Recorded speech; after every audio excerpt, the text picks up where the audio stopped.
We experience our lives as a journey on a current. From birth to death, there is an assumption that time moves relentlessly in one direction, carrying us from a past we can remember to a future we cannot know. The sun rises, seasons turn, and we grow older. It is perhaps the most fundamental experience of our reality, a silent rhythm that underpins everything. We feel this progression, this constant, unstoppable river, taking us from one moment to the next. But what if this feeling is an elaborate illusion? Welcome to the science for deep sleep. If this kind of calm exploration into the universe helps you unwind, consider liking the video and subscribing to the channel. And wherever you are right now, whether near an ocean, a forest, a city, or somewhere quiet in between, feel free to share where you're watching or listening from. What if the flow of time is not a feature of the universe, but rather a story our own minds construct, second by second? We are about to explore a mind-bending theory that suggests time isn't moving at all, and that the past, present, and future all exist, right now. This is a journey that will take us from the intricate wiring of the human brain to the very fabric of the cosmos. And what we uncover may change how you see your life, your choices, and your place in the universe itself. Consider this. You're waiting for an important call, and the 5 minutes since you last checked the clock feel like an hour. Or you're lost in a creative project, and suddenly 3 hours have vanished. What if that feeling, of time dragging or flying, is not just a quirk of our attention, but a clue? A clue that time itself isn't a river flowing around us at all. We are all deeply connected to the gut feeling that it is, that it ticks forward from past to future. But we are about to unpack why that fundamental assumption might be a kind of fiction, constructed inside our own minds. Science offers some strange and compelling evidence that could reshape our entire understanding of reality. The unquestioned reality, our shared assumption. Every day, we operate on a simple, unspoken rule. Yesterday is gone. Tomorrow is not yet here, and the present is a moving point on a one-way road. Almost no one questions this. It feels as real as gravity. We perceive its constant pull, so we believe it must be an external, physical truth. This shared assumption is the bedrock of our societies. Our languages are built on it, filled with metaphors of wasting time, saving time, or running out of time, all of which treat time as a linear path we travel upon. Think of the sheer frustration of waiting for something just a few minutes late. Those seconds can feel like an eternity. Our attention is so focused on the passage of time itself that it seems to slow to a crawl. Conversely, think of a wonderful evening with friends. You might glance at the clock to find that hours have disappeared in what felt like a moment. The old saying suggests time flies when you're having fun, and neuroscience is beginning to agree. When the brain is deeply engaged, it appears to stop dedicating resources to counting the ticks of an internal clock. This intuitive model of time is often known as presentism, the idea that only the present moment is truly real. The past was real, but it has vanished. The future will be real, but it doesn't exist yet. All there is this fleeting, ever-moving, now. It's a simple picture, and it aligns perfectly with our subjective experience. This is not a new idea.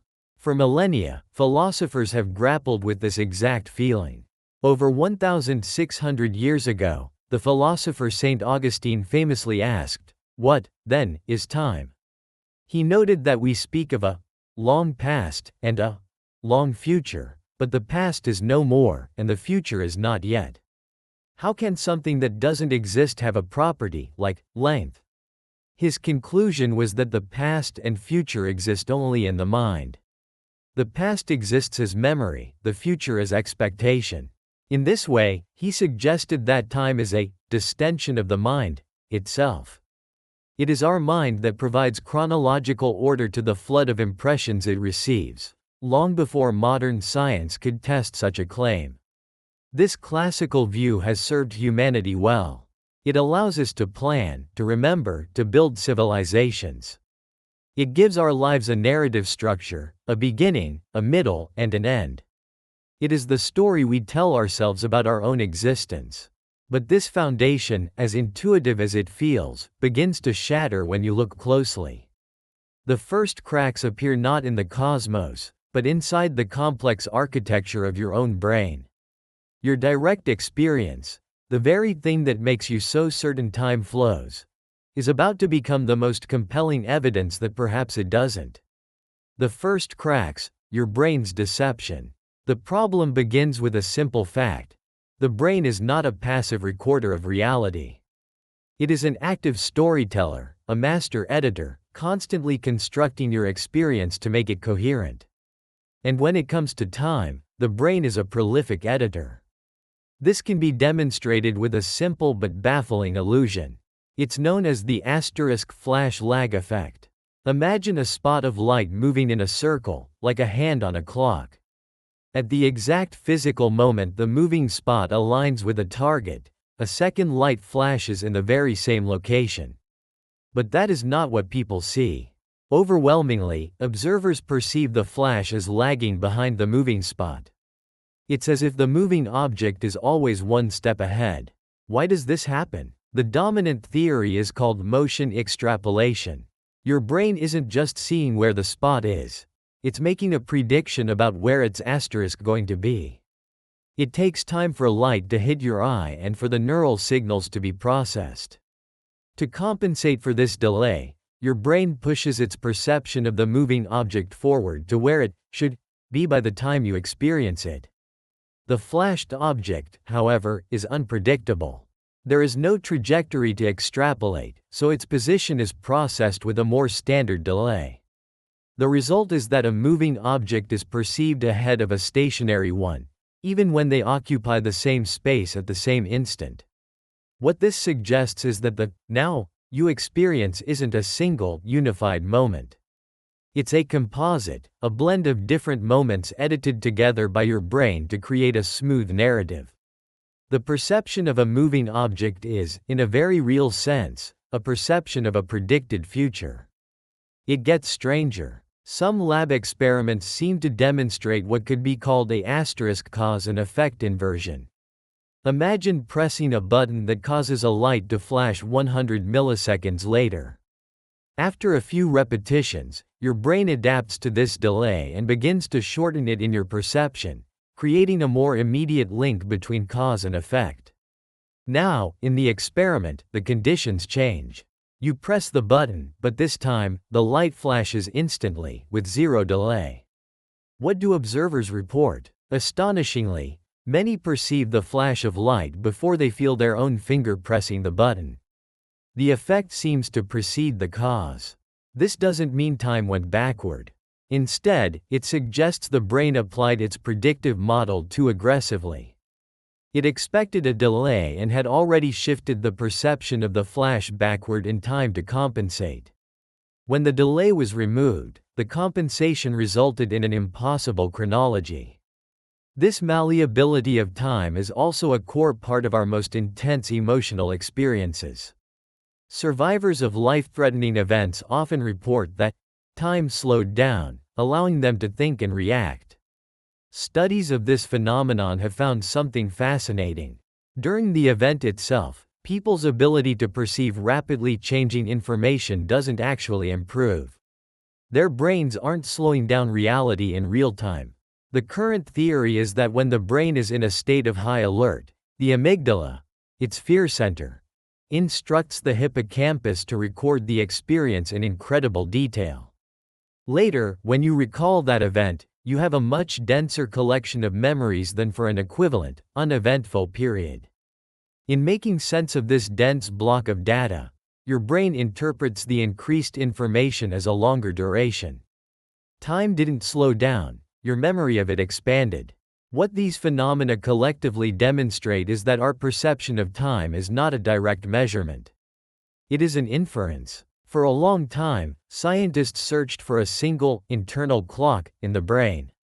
Recent research, however, suggests a different model: that our brain tells time by tracking experiences. Studies on animal models have indicated that regions like the anterior cingulate cortex, ACC, are involved in marking time based on the accumulation of events. More actions, more novel stimuli, and the brain concludes that more time has passed. This aligns with our experience. When we are bored and little is happening, time seems to crawl. So if our brains are constantly editing, stretching, and shrinking our perception of time, where does that leave real time?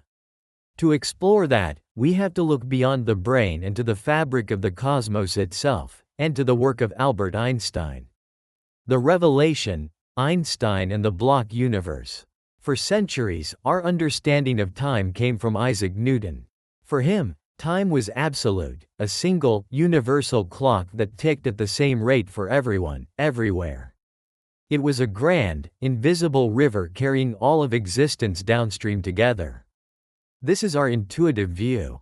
But in 1905, a young patent clerk named Albert Einstein published his theory of special relativity, and in doing so, he shattered the universal clock. A cornerstone of special relativity is that the speed of light in a vacuum is constant for all observers, no matter how they are moving. This has a profound consequence. Whether or not two events happen at the same time is relative. In other words, two events that are simultaneous for one observer can happen at different times for another. A classic thought experiment helps illustrate this. Imagine you are standing on a train platform, exactly halfway between two trees. At the same moment, both trees are struck by lightning. Since you are in the middle, the light from each strike reaches your eyes simultaneously. From your perspective, the events were undeniably simultaneous. Now, imagine a friend on a high-speed train moving past you. As the lightning strikes, she is traveling towards the light from the strike in front of her, and away from the light of the strike behind her. This means she will see the flash from the tree she is approaching before she sees the flash from the tree she is leaving behind. For her, the two events were not simultaneous. The lightning in the direction of her travel struck first. The crucial, mind-bending point is this: both perspectives are correct. There is no single, true answer. Your now and your friend's now are different, equally valid, yet incompatible slices of reality. This realization dismantled the idea of a universal present moment.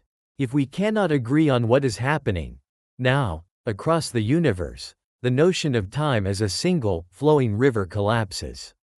This leads directly to an elegant but staggering alternative: the asterisk block universe.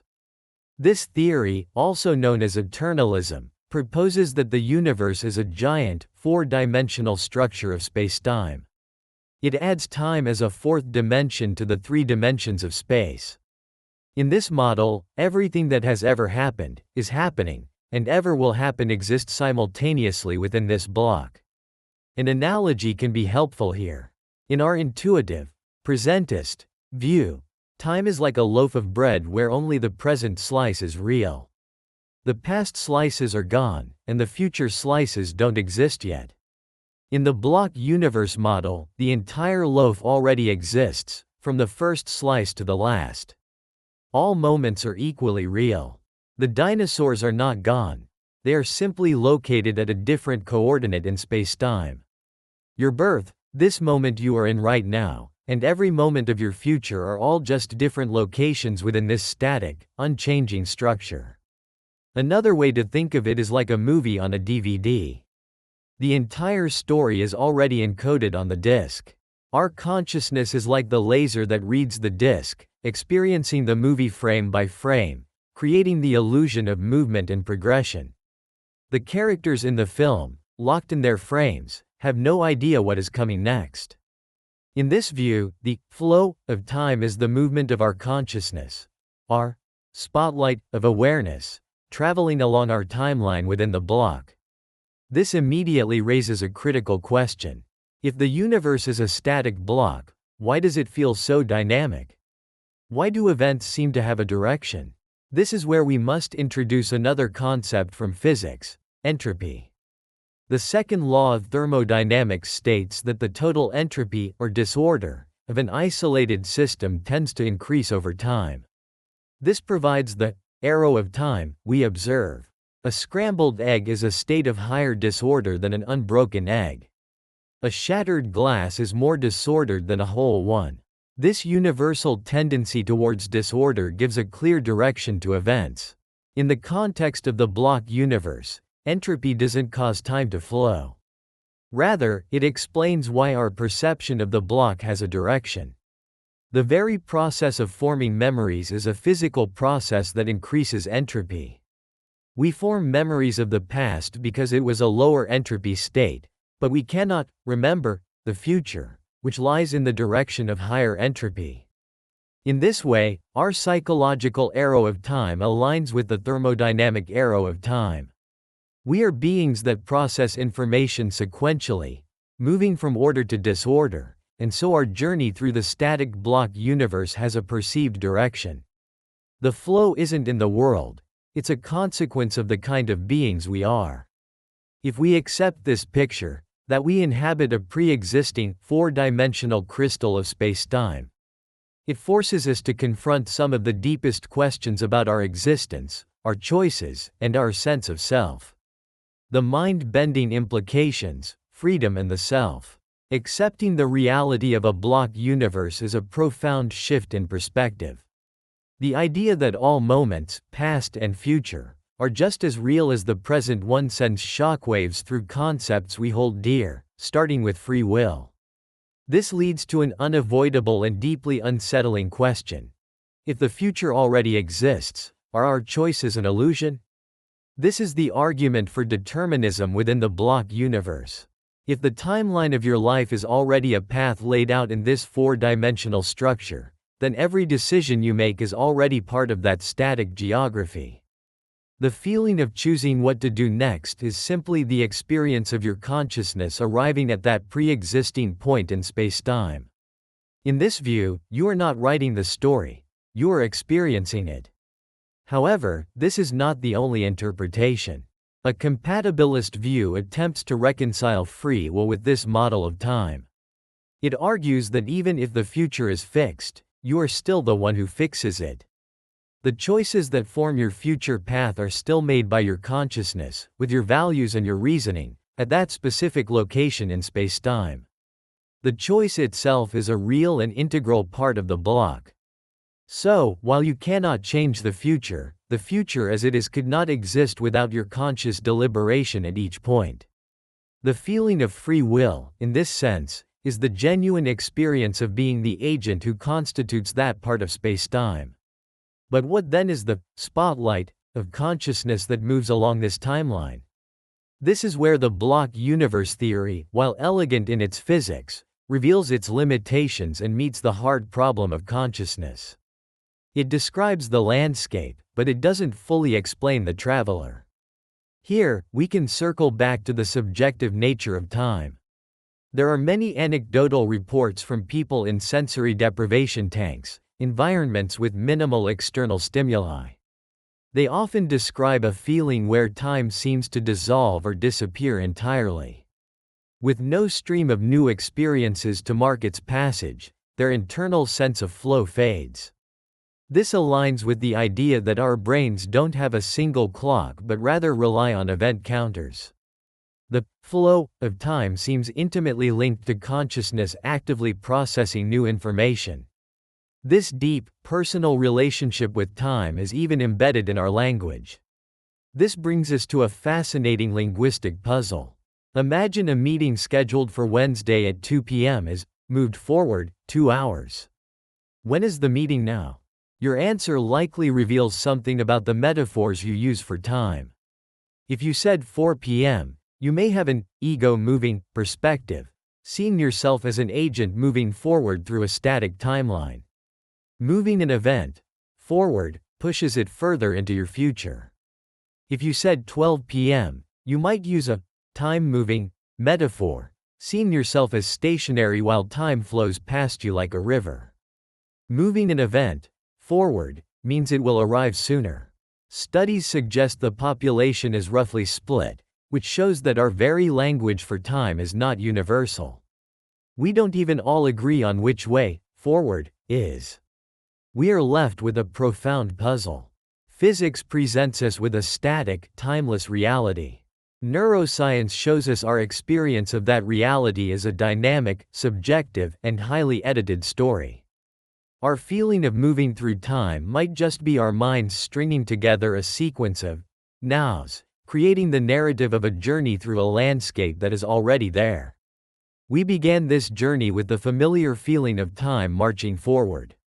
We have traveled from that intuitive assumption into the strange and disorienting worlds of modern physics and neuroscience. We've seen how our own brains can act as illusionists, conjuring the sensation of flow, and how simple lab effects suggest our perception of now is a constantly updated prediction. Then, we explored the cosmic scale, where Einstein's work on relativity dismantled the idea of a universal present. This paved the way for the block universe, a static, four-dimensional reality where all of time exists at once. In this view, the arrow of time we perceive is not a fundamental feature of the universe, but an emergent property of our consciousness, a consequence of memory and the relentless march of entropy. We are perhaps travelers exploring a country that is already fully mapped. We have wrestled with the implications of this for our sense of freedom, questioning if our choices are real or if we are actors reading from a pre-written script. The truth is, science does not yet have a definitive answer.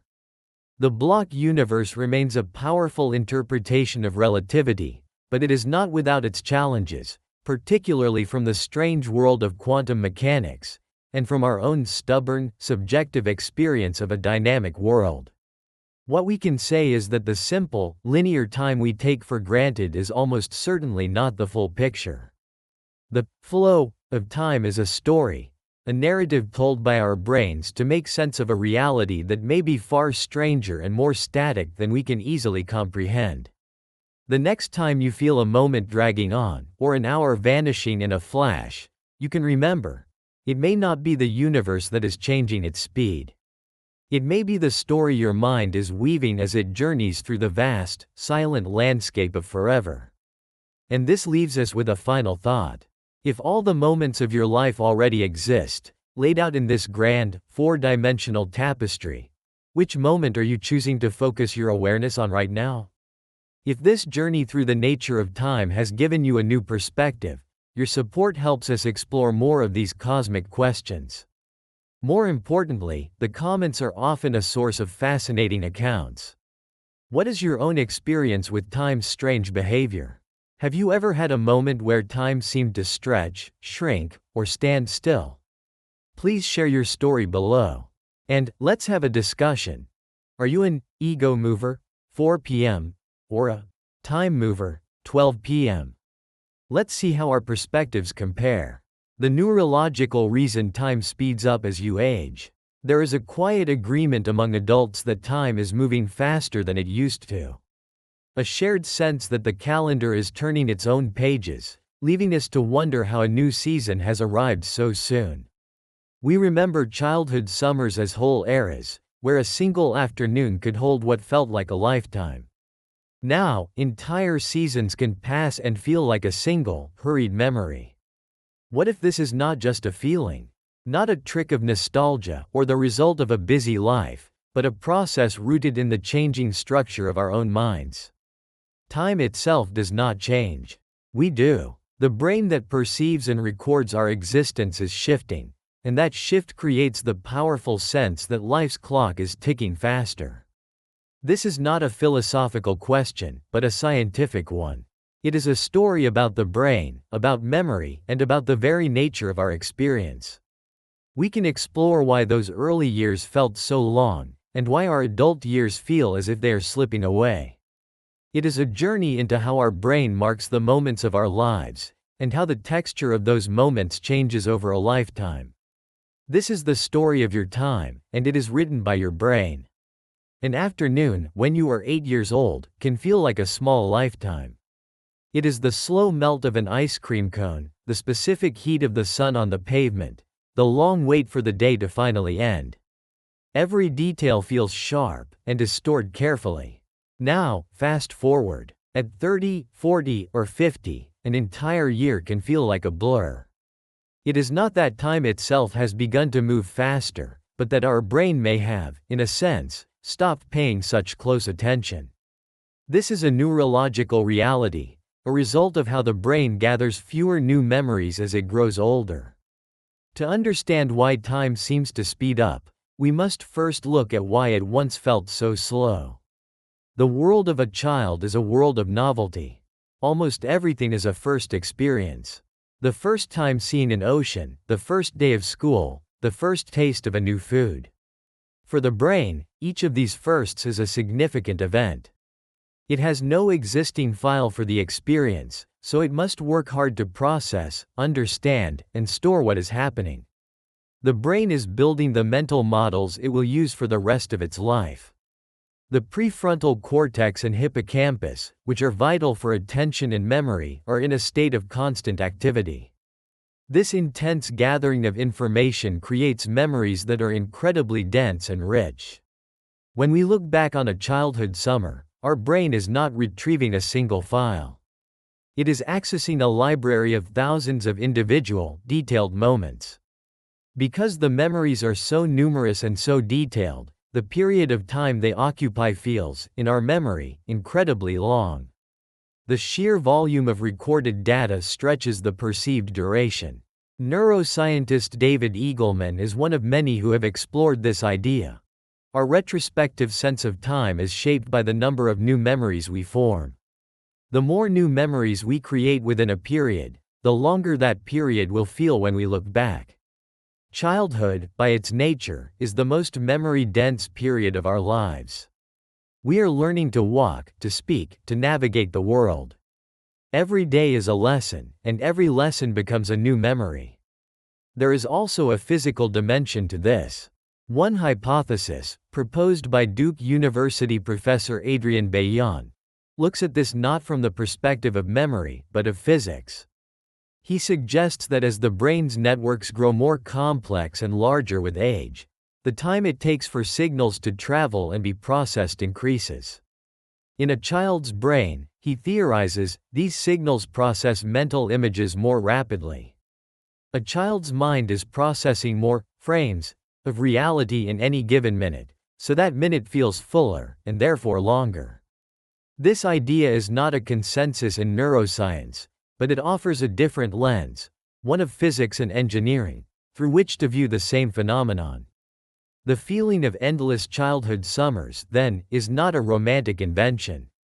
It is a direct result of a brain in a state of intense learning, encountering a world of novelty and dedicating immense resources to capturing every moment. If childhood is defined by novelty, then much of adult life is defined by routine. Here, the acceleration begins. The world becomes more predictable. Consider an average weekday. Waking at the same time, taking the same route to work, performing familiar tasks. From a neurological perspective, this is very efficient. The brain, having already recorded the commute to work file many times, no longer needs to capture it in high definition each day. It can simply tag the day as another Tuesday. The mental energy required is small.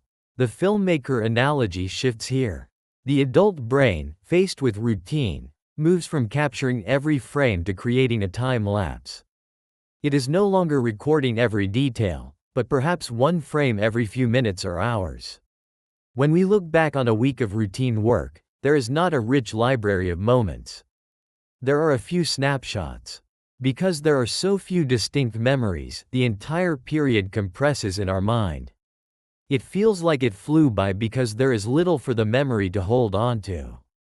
Our brains also become very good at a process called chunking.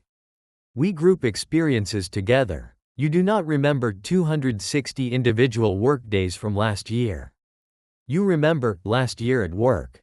College is not remembered as 1,460 separate days, but is chunked into my college years. This is a brilliant strategy for managing a lifetime of data, but it takes vast stretches of life and compresses them into a single file, erasing the feeling of duration. There may be a deeper, more physical reason for this as well. A study in communications biology using fMRI data from nearly 600 people aged 18 to 88, watched brains as they processed a short film. Researchers found that a younger brain was constantly shifting between different patterns of activity, or neural states. Each shift represents a new moment being registered. In older adults, these shifts happened less often. Their brains would remain in the same neural state for longer. This suggests that the older brain is registering fewer distinct moments in the same amount of objective time, a process that may be linked to age-related neural dedifferentiation, where brain regions become less specialized. If the brain is taking fewer mental snapshots per hour, the hour will feel shorter when we look back on it. Finally, there is the simple math of it all, an idea first proposed by the philosopher Paul Janet in the 19th century. We perceive a period of time relative to the total amount of time we have already lived. For a 5-year-old, 1 year is 20% of their entire life. For a 50-year-old, 1 year is just 2%. Each passing year becomes a smaller fraction of our total experience. Our brain, using our past as its ruler, perceives each new year as shorter because the ruler itself keeps getting longer. This combination, a brain that records less new data, that may physically process fewer distinct moments, and that judges time against an ever-expanding past, creates a perfect storm for the feeling of accelerated time. Beyond the long arc of aging, our perception of time is also elastic. It can be stretched and compressed by our immediate emotional state. Fear has a way of stretching a moment. In a near miss in a car, time seems to slow down. This is a survival mechanism. The amygdala, a part of the brain that responds to threats, becomes highly active. It floods the brain with information, heightening our attention. In these moments, the brain records memory with incredible detail, much like it did in childhood. Because so much data is packed into a short period, the event feels stretched out when we remember it. Awe can have a similar effect. Studies have shown that when people experience awe, they feel that time is more abundant. The opposite can also happen. When we are completely absorbed in an activity, in a state of flow, hours can pass in what feels like minutes. Time seems to fly when we are having fun, as the saying goes. When we are actively pursuing a goal, our attention narrows. The brain is so focused on the task that it stops allocating resources to monitoring the passage of time. The internal clock, no longer being watched, seems to spin more quickly. This helps explain some apparent contradictions. Boredom, a negative feeling, makes time crawl. This is because we are not engaged in a goal, and our attention turns directly to the passage of time itself. We are, in effect, watching the clock. It appears that states of mind where we are focused on approaching a goal, whether positive like joy or negative like anger, tend to speed up our perception of time. States where we withdraw and simply observe, whether positive like contentment or negative like fear, tend to slow it down. Our emotional state is in a constant, quiet dance with our perception of time. This is not a story of inevitability. The same science that explains why time speeds up also suggests how it might be slowed down. It comes back to the idea of novelty. If routine is the accelerator, novelty is the brake. We can consciously work against the great blurring. We can introduce new and challenging experiences into our lives to force our brains out of autopilot and back into a state of detailed recording. Learning a new skill, traveling to an unfamiliar place, or even breaking a small routine, taking a different route to work, trying a new recipe, creates new mental snapshots. It prevents days from blurring into one another. Engaging in activities that inspire awe, like spending time in nature, can make time feel more expansive. Practicing mindfulness, the act of paying deliberate attention to the present moment, is a direct counter to the brain's tendency to chunk our lives away. It is a choice to notice the details of the here and now, creating the rich memories that make time feel fuller. We can choose to be the directors of our own experience, switching the camera back to its detailed setting and capturing the richness of our own lives. Perhaps there is a small change to be made, a new path to walk this week. If you feel inclined, you can share a thought on this in the comments below. Let's bring these ideas together. The feeling that time is speeding up seems to come from three forces working in concert. First, the asterisk memory and novelty engine. Our brain judges time based on the number of new memories it creates. The novelty of childhood creates a dense forest of memories, making the past feel vast. The routine of adulthood can create a sparse landscape, causing years to compress. Second, the asterisk hardware of aging. The brain's physical machinery changes. Its processing of the world may shift, and as recent studies suggest, it may register fewer distinct moments over time. This is compounded by the simple math of a life's perspective. Each new year is an ever smaller percentage of our total experience. And third, the asterisk emotional throttle. Our feelings actively shape our sense of time. Fear and awe can stretch a second, while deep engagement can make hours disappear. The conclusion here is not one of helplessness. It is one of agency. By understanding these mechanisms, we see that we are not simply passengers. By consciously seeking novelty, by breaking routine, by pursuing challenges, and by cultivating moments of quiet presence, we can create the dense, rich memories that give our lives a feeling of substance. We can fight the blur. Time may be a constant, but our experience of it is not. The richness and perceived length of your life are, to a surprising degree, within your control. The question is not, where did the time go? The question is, what will you do with the time you have to make it feel like it truly lasts? Your brain is lying to you about the present moment. You have the sense that you are here, right now, experiencing this moment. That feeling of immediate existence is perhaps the most fundamental thing we know. It is the foundation upon which our entire reality is built. And yet, science is beginning to suggest that this feeling is an illusion. Researchers are discovering that the now you perceive has, in a sense, already happened. That what feels like the present is actually a quiet, complex story your brain is constantly telling you about a moment that has already passed. This is not philosophy. It is a story told by neuroscience. It is the story of how your brain constructs a moment that doesn't truly exist in the way we feel it does. And it is about why understanding this intricate, beautiful deception might be a key to steadying your focus, calming anxiety, and changing your relationship with every moment of your life. The quiet cracks in our reality. Before we explore the science, let us begin with the clues. The subtle inconsistencies in our everyday experience that hint at the fact that our perception of time may not be the perfect, objective clock we imagine it to be. You have felt this. We all have. Think of a time you were completely absorbed in an activity. Perhaps it was playing an instrument, a deep conversation with a friend, or becoming lost in a creative project. You look up, and hours have simply evaporated, compressed into what felt like minutes. Now, consider the opposite. Waiting for an important message, or sitting through a painfully dull meeting. Each second seems to stretch, dripping by, thick and slow. When we are bored or anxious, time appears to drag. When we are engaged, it seems to fly. These are such common experiences that we often dismiss them. Time flies when you're having fun, we say, as if it is just a proverb.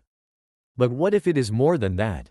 What if it is quiet evidence that time, as we feel it, is not a constant river, but something malleable, something our brain can stretch and compress? The clues become even stranger in moments of crisis. People who have survived car accidents or other life-threatening situations often report a peculiar phenomenon. Time seems to slow down dramatically. Events unfold in a kind of surreal, hyper-detailed slow motion. For years, scientists wondered if, in these moments of high adrenaline, our brains were actually processing information faster, like a camera switching to a high-speed frame rate. Neuroscientist David Eagleman decided to test this idea. In a series of careful experiments, He and his team had people experience free fall from a 150-foot tower into a net below. A terrifying event designed to simulate a life or death situation. During the fall, subjects were shown a special device with flashing numbers, a perceptual chronometer, to see if their temporal resolution actually increased. If they were truly seeing in slow motion, they should have been able to read the numbers, which would be impossible at normal speed. The result was that no one could. Their ability to perceive the world did not actually speed up. Instead, Eagleman discovered the slow motion effect was a trick of memory. Because the event was so frightening and new, the amygdala, a part of the brain involved in fear, recorded the experience in incredibly high detail. When the brain later played back the memory, it was so dense with information that it created the asterisk impression that the event must have taken a very long time. The slow motion feeling was not an experience of the present, it was an artifact of the past. It was a memory, not a perception. These quiet inconsistencies, the lost hours, the eternal minutes, the slow motion falls, are like fine cracks in the surface of our reality. They are footprints left by the complex machinery in our head, machinery that is not passively recording the world, but actively constructing it. They show us that our experience of now is subjective, influenced by our emotions, our attention, and our memory. These are not flaws in our perception, but fundamental features of its design. And they point to a much deeper, more profound illusion, hardwired into the very architecture of our brains. The revelation, consciousness in the rearview mirror. So, we come to the heart of the matter. The quiet, counterintuitive, and scientifically supported revelation is this. You are never, not for a single instant, experiencing the absolute present moment. Your conscious awareness always lags slightly behind the real world. What feels like now to you is a reconstruction of the very recent past. The delay is not long. By most estimates, our conscious experience of the world trails reality by about 80 milliseconds to half a second.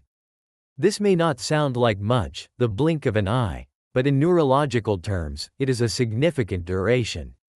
More importantly, it confirms that our entire conscious reality is a time-delayed broadcast. We are, in a very real sense, living in the past. This delay does not exist by mistake. It is a necessary consequence of how the brain solves an incredibly complex problem, creating a single, unified reality out of a storm of sensory information. Consider what must happen for you to experience something as simple as a ball bouncing. Light from the ball enters your eye, is converted into an electrical impulse, travels down the optic nerve, and is processed by your visual cortex at the back of your brain. At the same time, the sound of the bounce travels through the air at a much slower speed and is sent to a different part of your brain for processing. If you were to catch the ball, the sensation of touch travels up your arm and to yet another brain region. Each of these signals, light, sound, and touch, arrives at different parts of your brain at different times.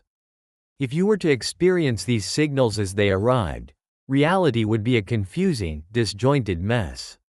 The sound of the bounce would come after the sight of it. The world would lack synchronization. So, the brain waits. It gathers all the sensory data from your eyes, ears, and skin. It holds onto that information for a fraction of a second, works out what goes with what, and weaves it all together into a single, unified story. That final, synchronized story is what you experience as the present moment. But the process of collecting, editing, and broadcasting takes time. That delay is the cost of admission for a coherent reality. Neuroscience shows that to create this unified picture, your brain must bring together signals that are processed by different regions at different speeds. Your perception of now is therefore not a direct experience of the world, but the brain's best guess of what just happened after all the data has been collected. The feeling of now is a memory of the immediate past. A neurological echo. Every sight, every sound, every thought you have is a ghost from a moment that is already gone. The master storyteller, how the brain builds a moment. Understanding that we live on a delay is one thing. But the truly remarkable part is understanding how the brain achieves this. It is not a simple delay, but an active, creative process of storytelling. Your brain is constantly generating a reality for you, filling in gaps, making assumptions, and binding separate elements into a seamless whole. First, there is what neuroscientists call the binding problem. This is the question of how your brain knows which sensory features belong together. Imagine you are in a quiet cafe. You see a red cup, you hear the clink of ceramic, and you feel the warmth in your hand. Your brain understands that the redness, the sound, and the warmth are all properties of a single object. But different groups of neurons in your brain are processing the color red, the shape, the sound, and the temperature. There is no single place where these streams converge into a coffee mug neuron. One leading theory suggests the answer lies in neural synchrony. The different groups of neurons processing the redness, the shape, and the sound all begin firing in unison, at the same rhythm. This synchronized pulsing acts like a temporary tag, telling the rest of the brain that they all belong together. It is how the brain forms a temporary coalition of neurons to represent a single, cohesive perception. The brain's storytelling does not stop there. It is also a master of filling in the blanks. You likely believe you have a continuous, stable view of the world. But you do not. Your eyes are in constant, rapid motion, making tiny jumps called saccades. In the fraction of a second your eye is moving, your visual system is effectively blind. If you experienced this directly, your vision would be a flickering, disorienting strobe effect. You do not experience these blackouts because your brain actively papers over the gaps. It takes the image your eye lands on and essentially backfills the blank spot where the saccade happened. A classic example is looking at the second hand on an analog clock. When you first glance at it, it often seems to freeze for a moment longer than a normal second. That is your brain at work. It takes the image it gets when your eye lands and retroactively paints it over the blank spot, giving you the illusion that you have been looking at it for longer than you actually have. Your brain rewrites a moment of history to create a smooth experience. This leads us to the most profound aspect of this storytelling, the predictive brain. For a long time, the view of perception was that it worked from the outside in. Information from the world flows into the brain, which then builds a picture of reality. But a newer theory suggests perception actually works from the inside out. Your brain, inside the silent, dark vault of your skull, is constantly trying to guess what is out there. It does this by building a predictive model, a kind of controlled hallucination. Based on all your past experiences, your brain generates its best guess about the causes of its sensory signals. What we call perception is actually just the error signal, the data stream used to update and correct the brain's predictions. In this model, you do not experience the raw sensory data. You experience the asterisk prediction. You are always living in your brain's simulation of the world, a simulation that is simply being fine-tuned by reality. This is incredibly efficient. Instead of processing the tidal wave of information hitting your senses every second, the brain only needs to pay attention to what is different, to the prediction errors. This explains many subtle perceptual phenomena. Have you ever felt your phone vibrate in your pocket, only to find there is no notification? That is your predictive brain. You were expecting a message, so your brain generated the sensation to match its prediction. This predictive model, this constant process of guessing and correcting, is the engine that generates your reality. It is the ultimate storyteller, weaving a tale you live inside every moment. A detour into physics, a glimpse of the block universe. We have established that your brain is a storyteller, constructing your sense of now from past data and future predictions. But what does the other great pillar of science, physics, have to say about this? This is where things become even stranger. Let us take a brief detour from the inner space of the mind to the outer space of the cosmos. According to one of the most successful theories ever devised, Einstein's theory of relativity, our very experience of time's flow is fundamentally at odds with how the universe seems to work. Einstein taught us that space and time are not separate. They are woven together into a single, four-dimensional fabric called spacetime. A consequence of this is that the idea of a universal, now, that everyone shares simply does not exist. Einstein himself said, for us physicists, the distinction between past, present, and future is only a stubbornly persistent illusion. This idea is most clearly illustrated in a model known as the block universe. Imagine all of time, every moment from the Big Bang to the universe's end, laid out at once, like a giant loaf of bread where each slice is a snapshot of the entire universe. From this four-dimensional perspective, the past, present, and future are all equally real and exist simultaneously. The dinosaurs are not gone. They are simply located at a different point in the spacetime block.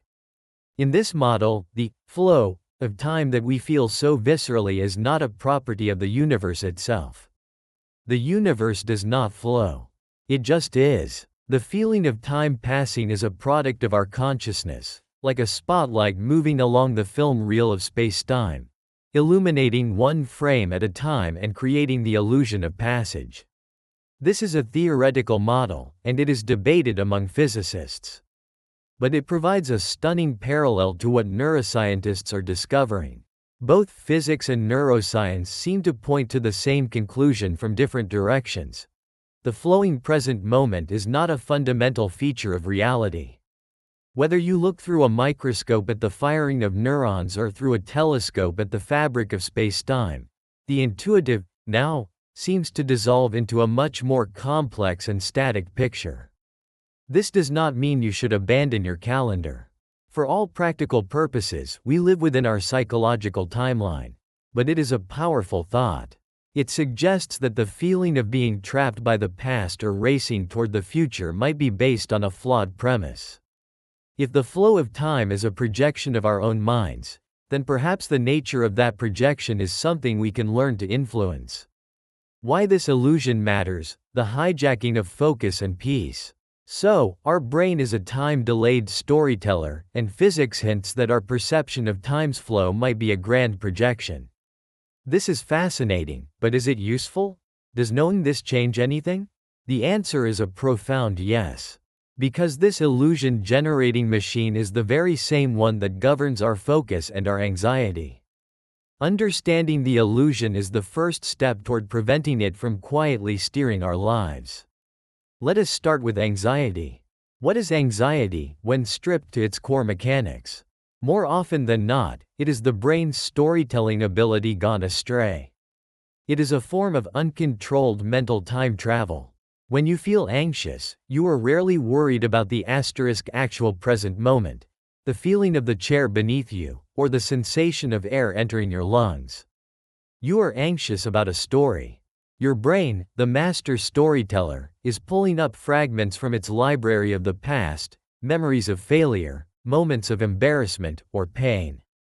Then, it projects those fragments into a fictional future, creating simulations of what could go wrong. This is the essence of worry: living in a simulated reality of a future that is built from the painful bricks of the past. This creates a difficult loop. Stress causes us to mentally flee the present, and this flight into a feared future generates more stress. We become trapped in the narrative. But neither the past self of regret nor the future self of doom is real. They are constructs, stories being told by your brain right now.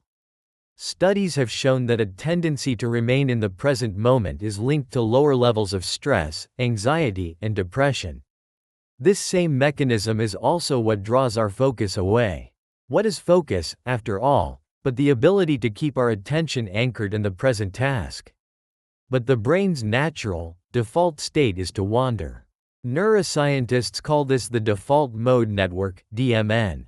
When you are not actively engaged in a specific task, the DMN becomes active, and your mind drifts. It travels to a conversation from yesterday or a to-do list for tomorrow. The DMN is the brain's internal storyteller, constantly spinning narratives about the self, the past, and the future. This is why focus can be so difficult. You are not just contending with external distractions. You are working with the fundamental programming of your own brain, a powerful current that wants to pull you into the stream of mental time travel.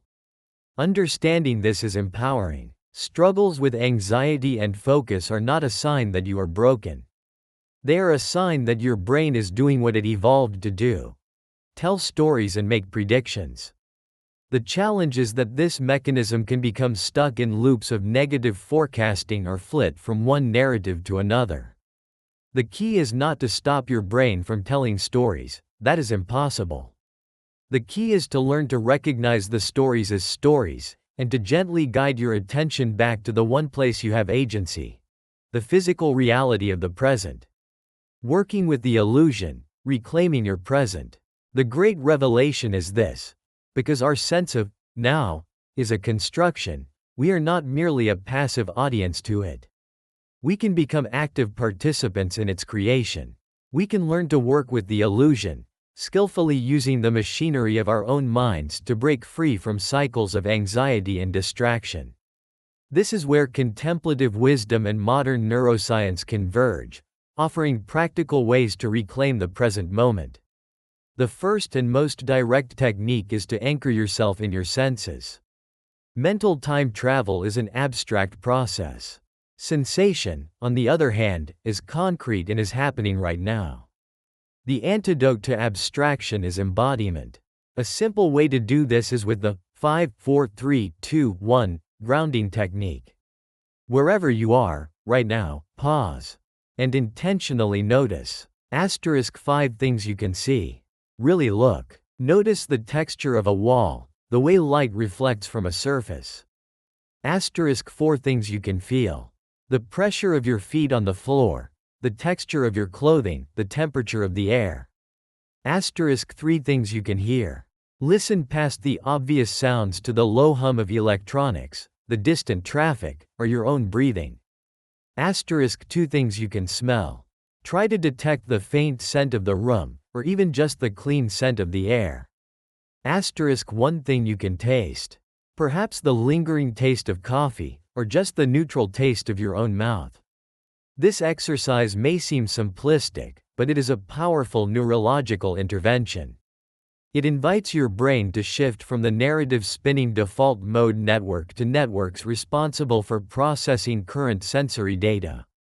You are, in effect, interrupting the storyteller and gently forcing it to pay attention to the data of the real present. A second technique is a mental shift, involving a change in your relationship with your thoughts. You are not the content of your thoughts. You are the context in which those thoughts occur, the process of experiencing, unfolding moment by moment. When a thought like, "I am going to fail this," arises, instead of accepting it as truth, you can learn to observe it. You can say to yourself, "I am having the thought that I am going to fail." This small linguistic shift creates a space between you and the thought.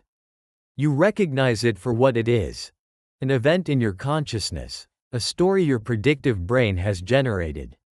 It is a proposal, not a fact. And you have the choice of whether to accept it.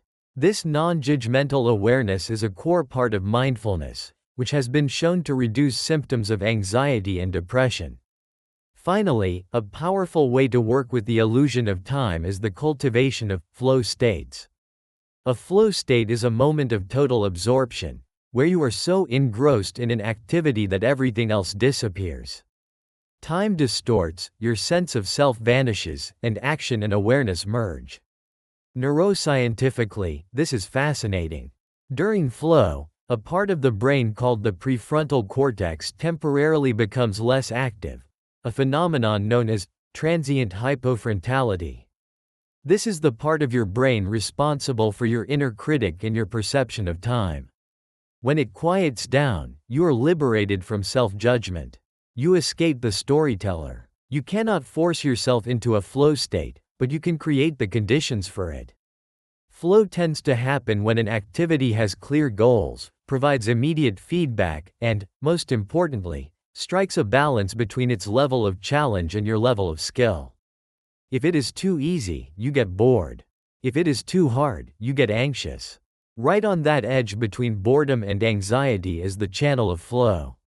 Finding activities that put you there is one of the most powerful ways to practice escaping the illusion of time and experiencing a state of pure presence.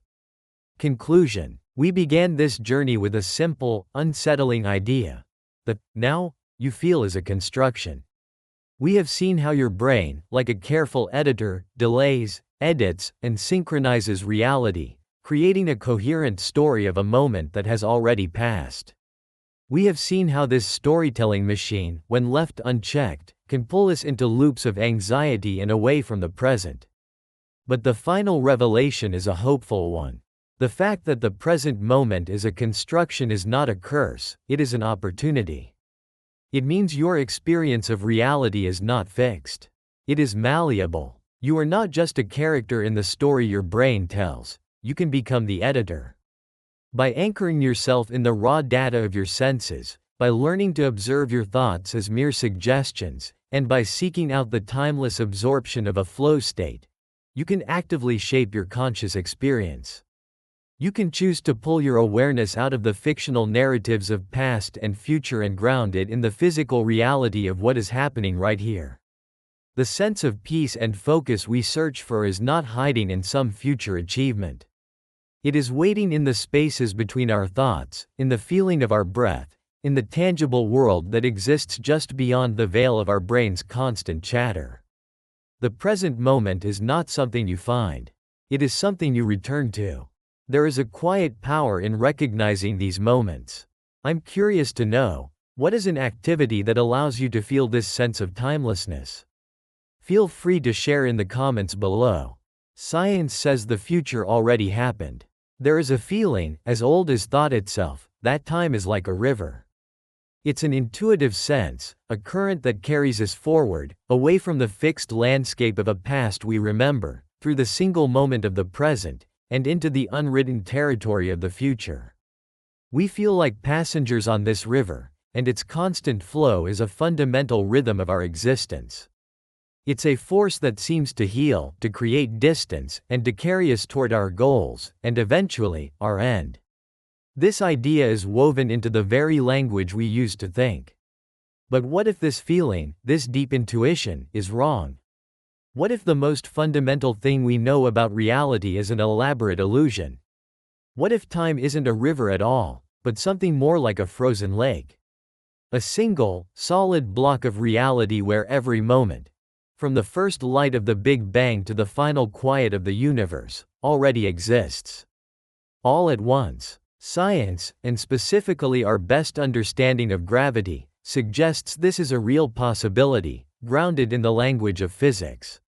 This theory implies that your entire life, every joy and sorrow, every choice you have made and every choice you will make, is already laid out, a permanent feature in spacetime. The feeling of moving forward, the sensation of the present slipping away, might just be a trick of the mind. An illusion created as your consciousness illuminates one moment at a time. The future may have already happened. And today, we're going to step out onto that frozen lake and explore what that means.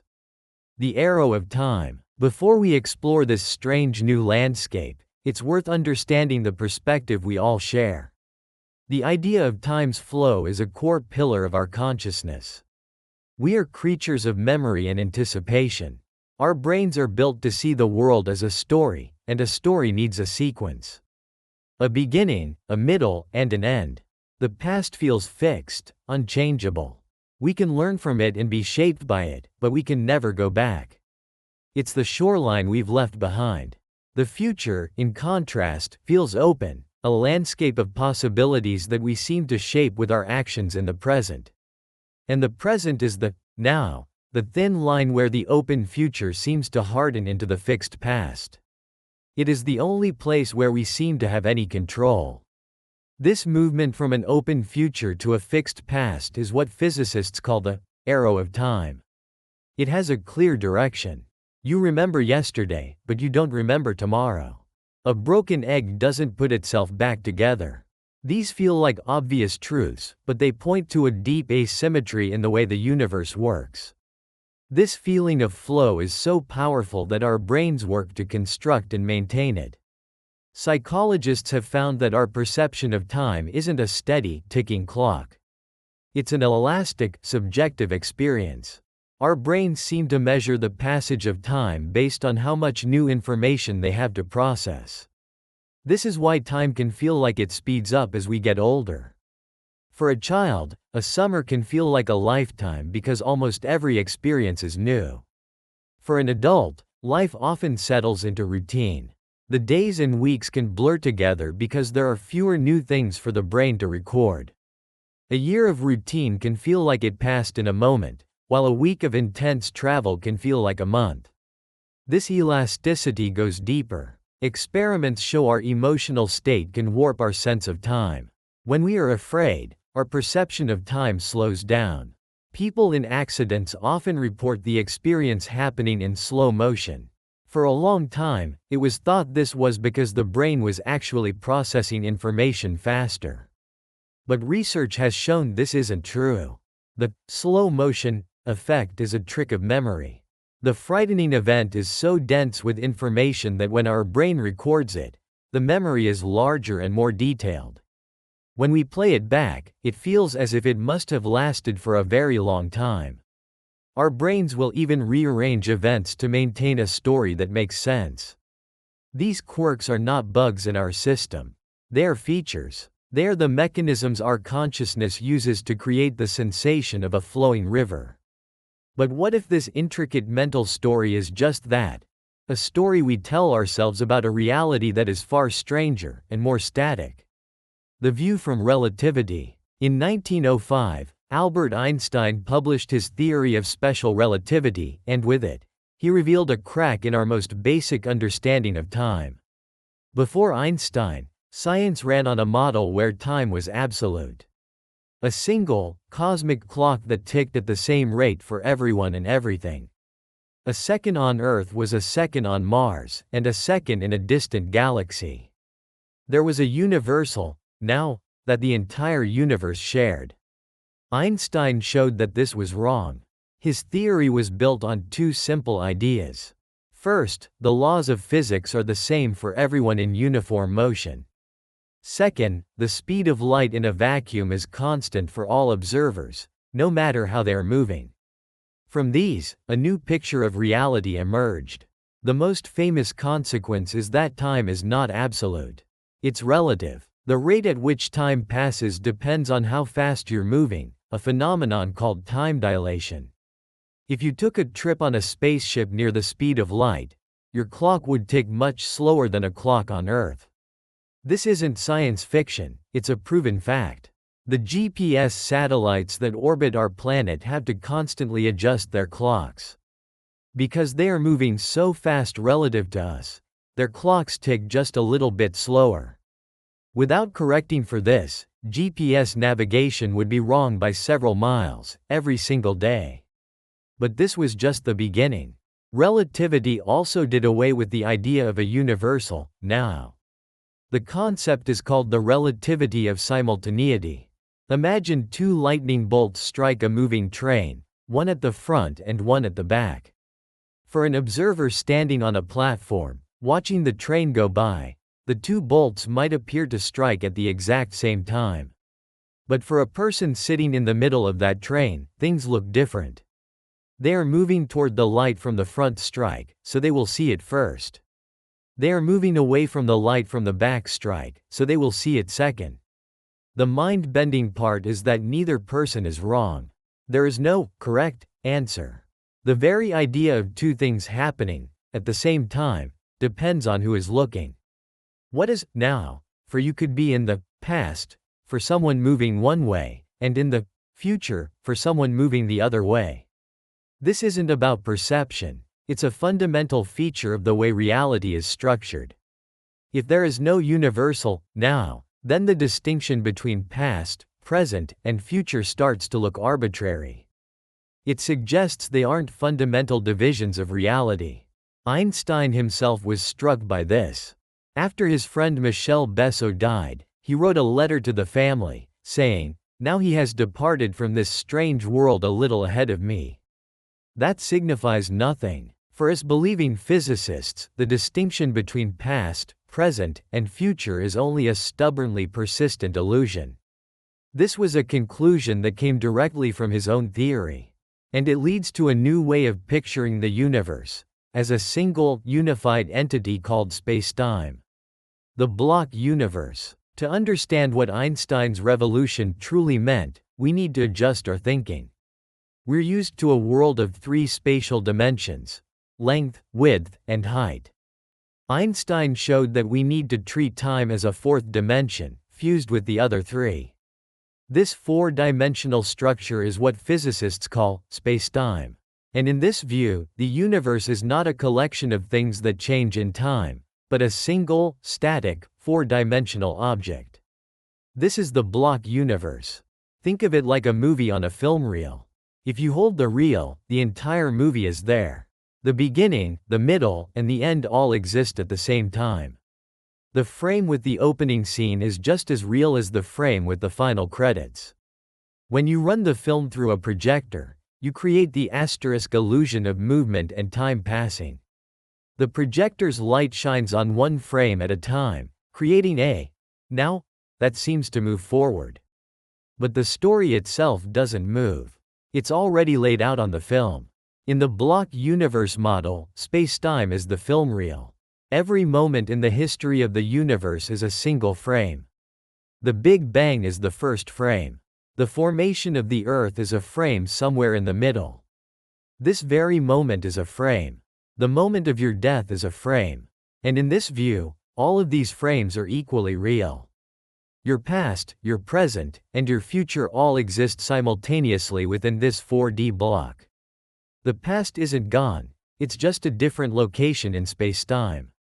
The future isn't unwritten, it's another region of spacetime that your consciousness simply hasn't reached yet. The idea is that all points in time are equally real. This stands in contrast to the common sense view that only the present is real. The philosopher J.M.E. McTaggart argued for this back in 1908, before Einstein's work was widely known.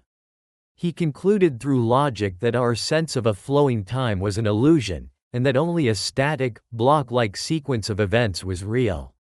It's a conclusion from philosophy that harmonizes perfectly with the picture of reality that came from physics just a few years later. This four-dimensional spacetime block isn't just a philosophical idea. It's the working model physicists use. When they calculate the orbit of a planet or the path of light bending around a star, they treat the universe as a single, geometric object.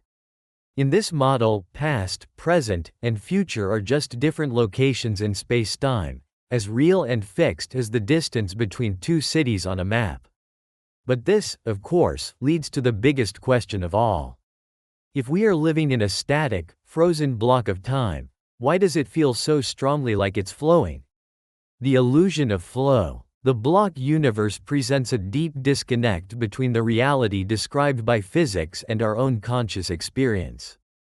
If the future is just as real as the past, why can we remember the past but not the future? The answer seems to lie in two places: in the laws of thermodynamics, and in the architecture of our own brains. The first part of the explanation is about entropy. This is the concept that in a closed system, like our universe, disorder tends to increase over time.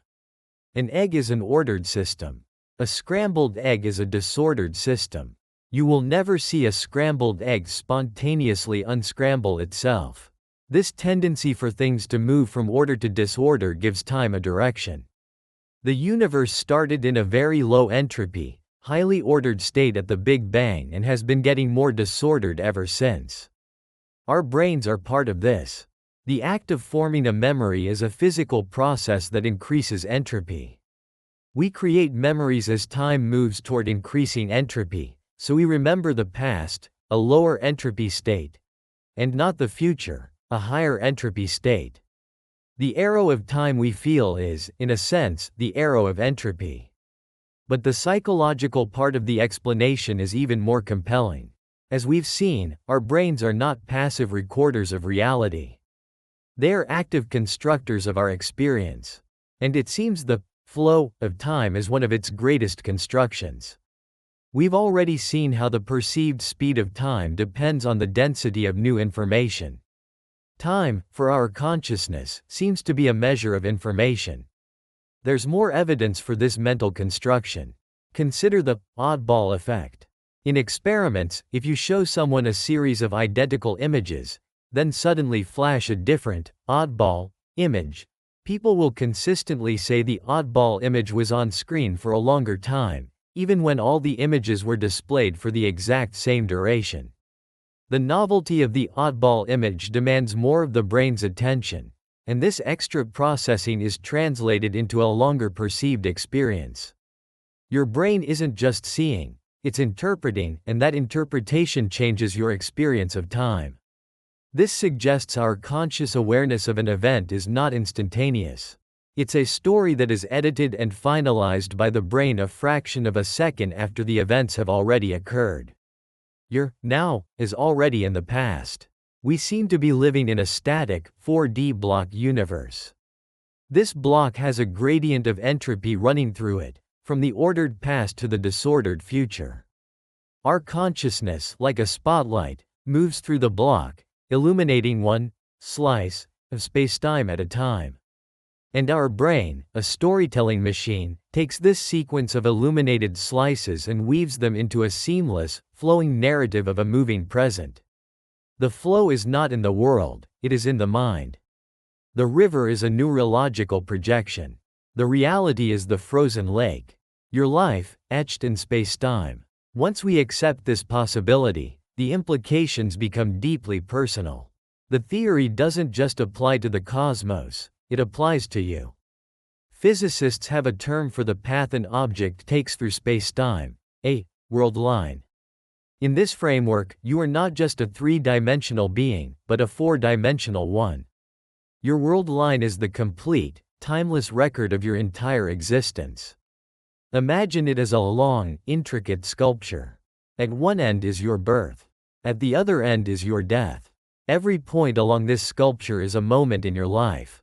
There is a point that represents your first day of school. A point that represents falling in love for the first time. A point for a quiet Tuesday afternoon last year. A point for the moment you decided to watch this video. And points for every moment you have yet to live. All of these moments, from your first breath to your last, exist as part of this single, static object. Your world line, stretching through the block of spacetime. Your consciousness is currently illuminating one specific point on that world line. This is your present. A moment ago, it was illuminating the point just before this one. In a moment, it will illuminate the point just after. The feeling of being, you, is the experience of this consciousness discovering its path along your world line. In this view, you are not creating your path. You are discovering it. You are not writing your story. You are reading it. This idea changes our understanding of life and death. If the block universe is real, then nothing is ever truly lost. The moments you loved in your past are not gone. They are simply in a different location in spacetime. The loved ones you have lost are not gone from existence. Their entire world lines, their complete lives, are a permanent part of the fabric of reality. Your moments with them are etched into the block, eternally existing at that specific coordinate. Death itself is transformed. It is not an end to your existence, but simply the end of your world line. It is the final point on the sculpture. Your consciousness stops its journey, but the path itself, your entire life, remains a permanent and complete feature of the universe. You are not a fleeting event, you are a permanent fixture. This is both comforting and unsettling. The permanence is beautiful, but the implication for our freedom is profound. The question of free will. This is where the physics of spacetime collides with our deepest sense of self, our belief in free will. We feel like we are the authors of our lives. We choose, and we create our own paths into an open future. But if the block universe theory is correct, This feeling may be an illusion. If the future is already part of the fixed spacetime block, then every action you will ever take is already there. The choice you will make about what to have for dinner tomorrow, the person you decide to marry, all of these decisions are already embedded in your world line. They are points in space-time that your consciousness has not reached yet. When you feel the weight of a decision, you are not actually choosing between multiple possible futures. You are simply experiencing the moment on your world line that corresponds to you taking one specific path. The feeling of deliberation is part of the script. The choice you make was always the choice you were going to make. This is determinism, the idea that all events are determined by previously existing causes. In the block universe, the cause is the geometry of spacetime itself. This can feel like a bleak conclusion. It seems to take away meaning. Why strive for anything if our choices are already made? However, many who contemplate this idea don't see it as a reason for despair. One way to reconcile this is through an idea called compatibilism. A compatibilist would argue that free will and determinism can coexist. They might define free will not as the ability to choose differently, but as the ability to act according to your own desires, without being forced by something external. So even if your desires are determined, the action is still yours because it came from you. The fact that the choice was predetermined doesn't make it any less your choice. Another perspective is to embrace the block universe not as a prison, but as a different kind of reality. Knowing the entire plot of a movie doesn't always destroy your ability to appreciate it. You can appreciate the acting, the cinematography, the way the story unfolds. In the same way, perhaps the meaning of life in a block universe is not found in the asterisk creation of the story, but in the asterisk experience of it. The meaning lies in living each moment, in feeling the joy and the sorrow, as your consciousness traces its unique path through the grand, four-dimensional tapestry of reality. The future may be fixed, but it is still unknown to you. The journey of discovery is still real. But what about change? There is one final, nagging question. What about change? The world is obviously not static. Trees grow, people age. The universe is in constant flux. How can a static, 4D block account for the dynamic world we see? The answer is that the block universe doesn't eliminate change, it recontextualizes it. In this model, change is not something that happens over time. Instead, change is a pattern that is embedded across the time dimension. Think back to the film reel. Is there change in the movie? Of course. A character is young in one frame and old in another. The change is represented by the difference between the frames. You see change by comparing one part of the film reel to another. Similarly, in the 4D block universe, change is simply things being different at different coordinates along the time axis. Your world line contains a slice where you are a child and a slice where you are an adult.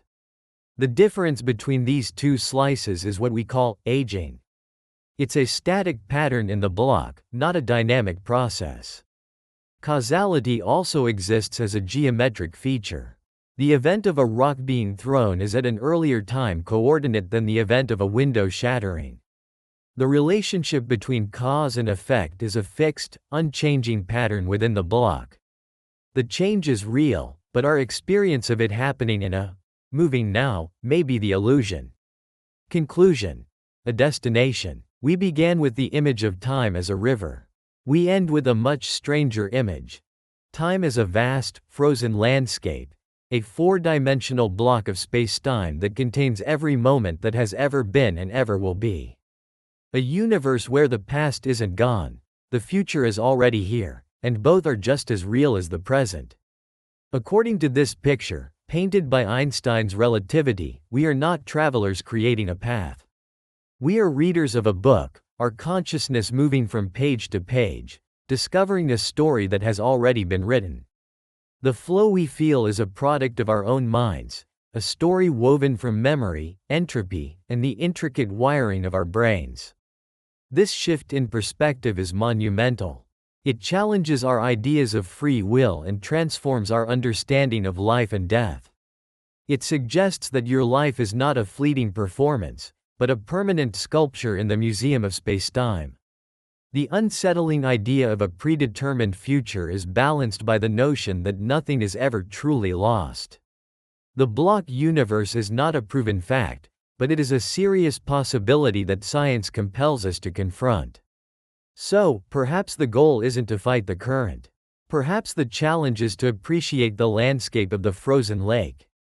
To understand that if every moment of our lives already exists, then every moment has a kind of eternal significance. The future is not a void we are hurtling towards, but a destination we are arriving at. And if that's true, it poses one final, personal question. Since every moment on your path is a real and permanent place in the universe, which moment will you choose to savor now? The illusion of now, how time tricks your brain. That feeling of the present moment, the quiet sensation of existing right now, feels solid, definite. It is the anchor for our entire experience of reality. But what if that feeling is not a property of the world itself, but a story our minds have learned to tell? What if the clear lines we draw between past, present, and future are not as firm as they seem? Are we moving through time, like a vessel crossing an ocean? Or is time a static landscape, and our consciousness is simply a traveler on one of many possible paths? The answers suggested by physics might not just feel unfamiliar. They might quietly reshape our understanding of reality. This is a journey through that quiet puzzle. We will follow the subtle clues left behind by science, and piece by piece, a different picture of the universe will emerge. Stay with me, because what we are about to explore suggests our lives are not a story being written, but a book that is already complete. Welcome to the Sleepy Scientist. If this kind of calm exploration into the nature of reality helps you unwind, consider liking the video and subscribing to the channel. And wherever you are right now, whether in a city, a quiet room, or somewhere in between, feel free to share where you're watching or listening from. The anomaly of now. Imagine your life not as a film being recorded, but as a finished reel of film. Every frame, from your first moment to your last, already exists. All the joy, all the challenges, every decision you will ever make, it is all there, fixed in place. What we experience as the flow of time is simply the projector light illuminating one frame, then the next, creating the appearance of motion. Physics suggests this is not just a metaphor. It might be the most accurate description of reality we have. This is the central mystery we are here to explore. The feeling of now is a paradox. It feels like the most real thing we know, yet according to our best understanding of the universe, it cannot exist in the way we perceive it. We feel time passing, like a current carrying us forward. But physics, when looked at closely, reveals something more like a frozen river, a single, solid block containing every moment that ever was and ever will be. If the river isn't flowing, what is that powerful current we feel? That is our first clue. The mystery begins not with what time is, but with what it feels like. The investigation begins, the old paradigm. To understand where our exploration leads, we first have to understand where it began. For a long time, our picture of the universe was simple and intuitive. It was the universe of Sir Isaac Newton. Imagine a vast, cosmic clock, ticking at the same rate for everything, everywhere. Its rhythm was absolute, unchanging, universal. In this Newtonian world, time is a single river, flowing from a past that is gone, through a brief present, and into a future that does not yet exist. We are all passengers in the same boat, moving down this river together. Your now is the same as my now, and the same as the now for someone on the other side of the world. It is a clean, orderly universe. Space is a three-dimensional stage, and time is the conductor, ensuring the story of existence unfolds one moment at a time, in the same order for everyone. This view, known as presentism, aligns with our daily experience. It feels correct. The past exists only in memory, the future exists only as possibility. The only thing that is truly real is the moving edge of the present moment. It is a view that has shaped human thought for centuries, providing a stable foundation for our understanding of cause, effect, and our own lives. For Newton, this was not a philosophical idea. It was a statement of fact. Time was the independent measure against which all of reality unfolded. But like in any scientific journey, the clue that shifts our understanding is often hiding in a simple observation. For time, that clue wasn't an object or a place, but a number, the speed of light. And the person who recognized its significance was a young patent clerk in Switzerland named Albert Einstein, who was about to find a crack in the cosmic clock. The first clue, Einstein's revolution. Our exploration takes a quiet but profound turn in the year 1905. Albert Einstein, in his theory of special relativity, revealed something about the nature of time that we are still working to fully understand more than a century later. He was not trying to redefine time. He was trying to solve a puzzle about the behavior of light. In doing so, he changed our picture of the universe. Einstein's theory rested on two principles. The first is that the laws of physics are the same for all observers moving at a constant speed. This is familiar. If you are on a smooth train and toss a ball, it behaves as it would on the ground. The second principle is where things become less intuitive. The speed of light in a vacuum is the same for all observers, no matter how fast they are moving. This may sound technical, but its significance is hard to overstate. It runs contrary to our everyday experience. If you are in a car moving at 60 miles per hour and turn on the headlights, the light moves away from you at the speed of light, not the speed of light plus 60. For someone standing on the side of the road, the light from your car also moves at exactly that same speed. This single fact, the constancy of light's speed, is what pries apart space and time. For the speed of light to remain constant for everyone, something else has to be flexible. That something is time itself. Einstein realized that if the speed of light is absolute, then simultaneity must be relative. Two events that happen at the same time for one person can happen at different times for another. The classic thought experiment involves lightning striking a train.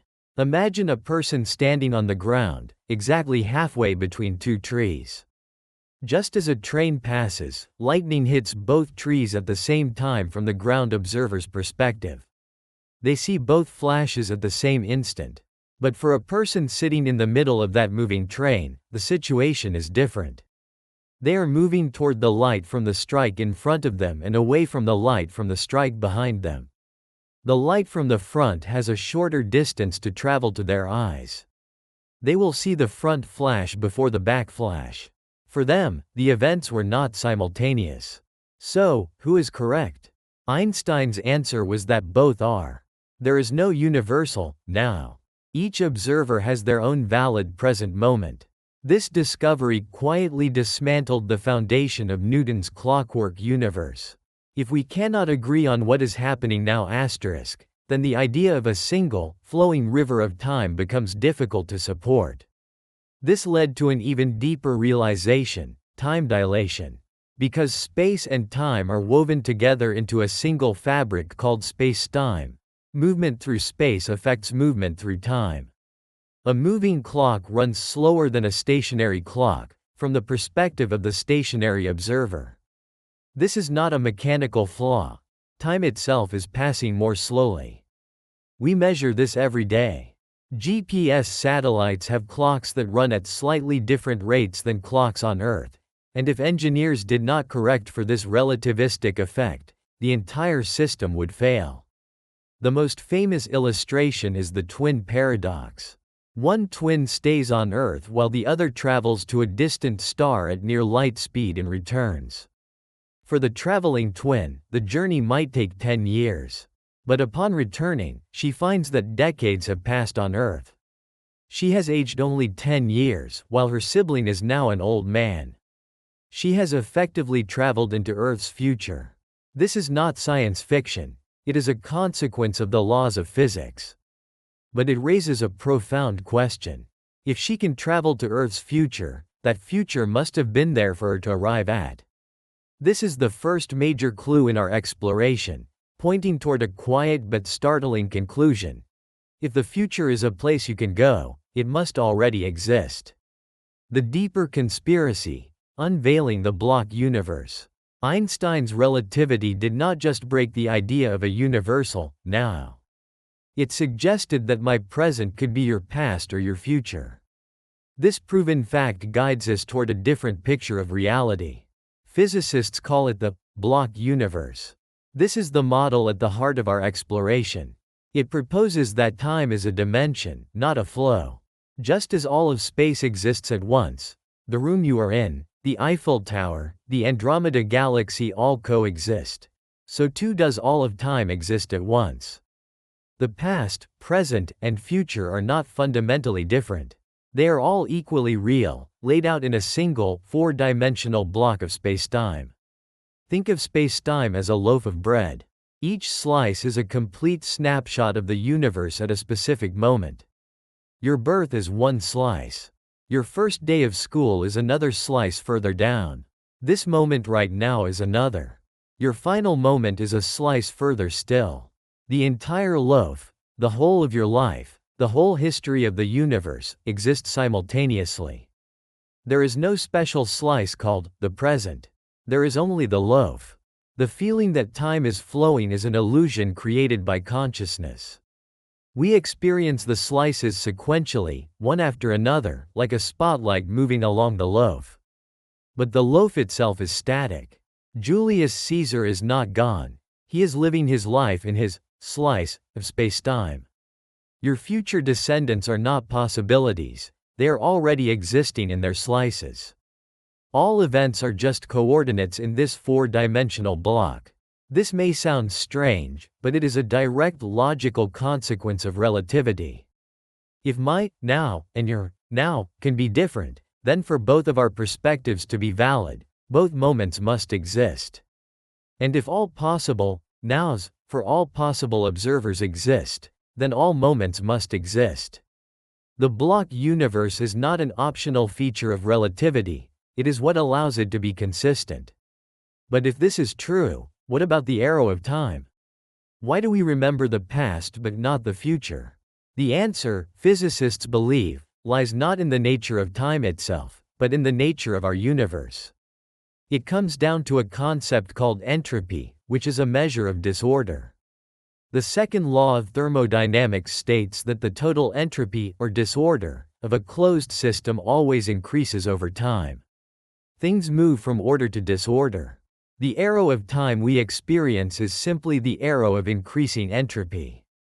The reason there is an arrow at all is because our universe began in a very special, low-entropy state at the Big Bang.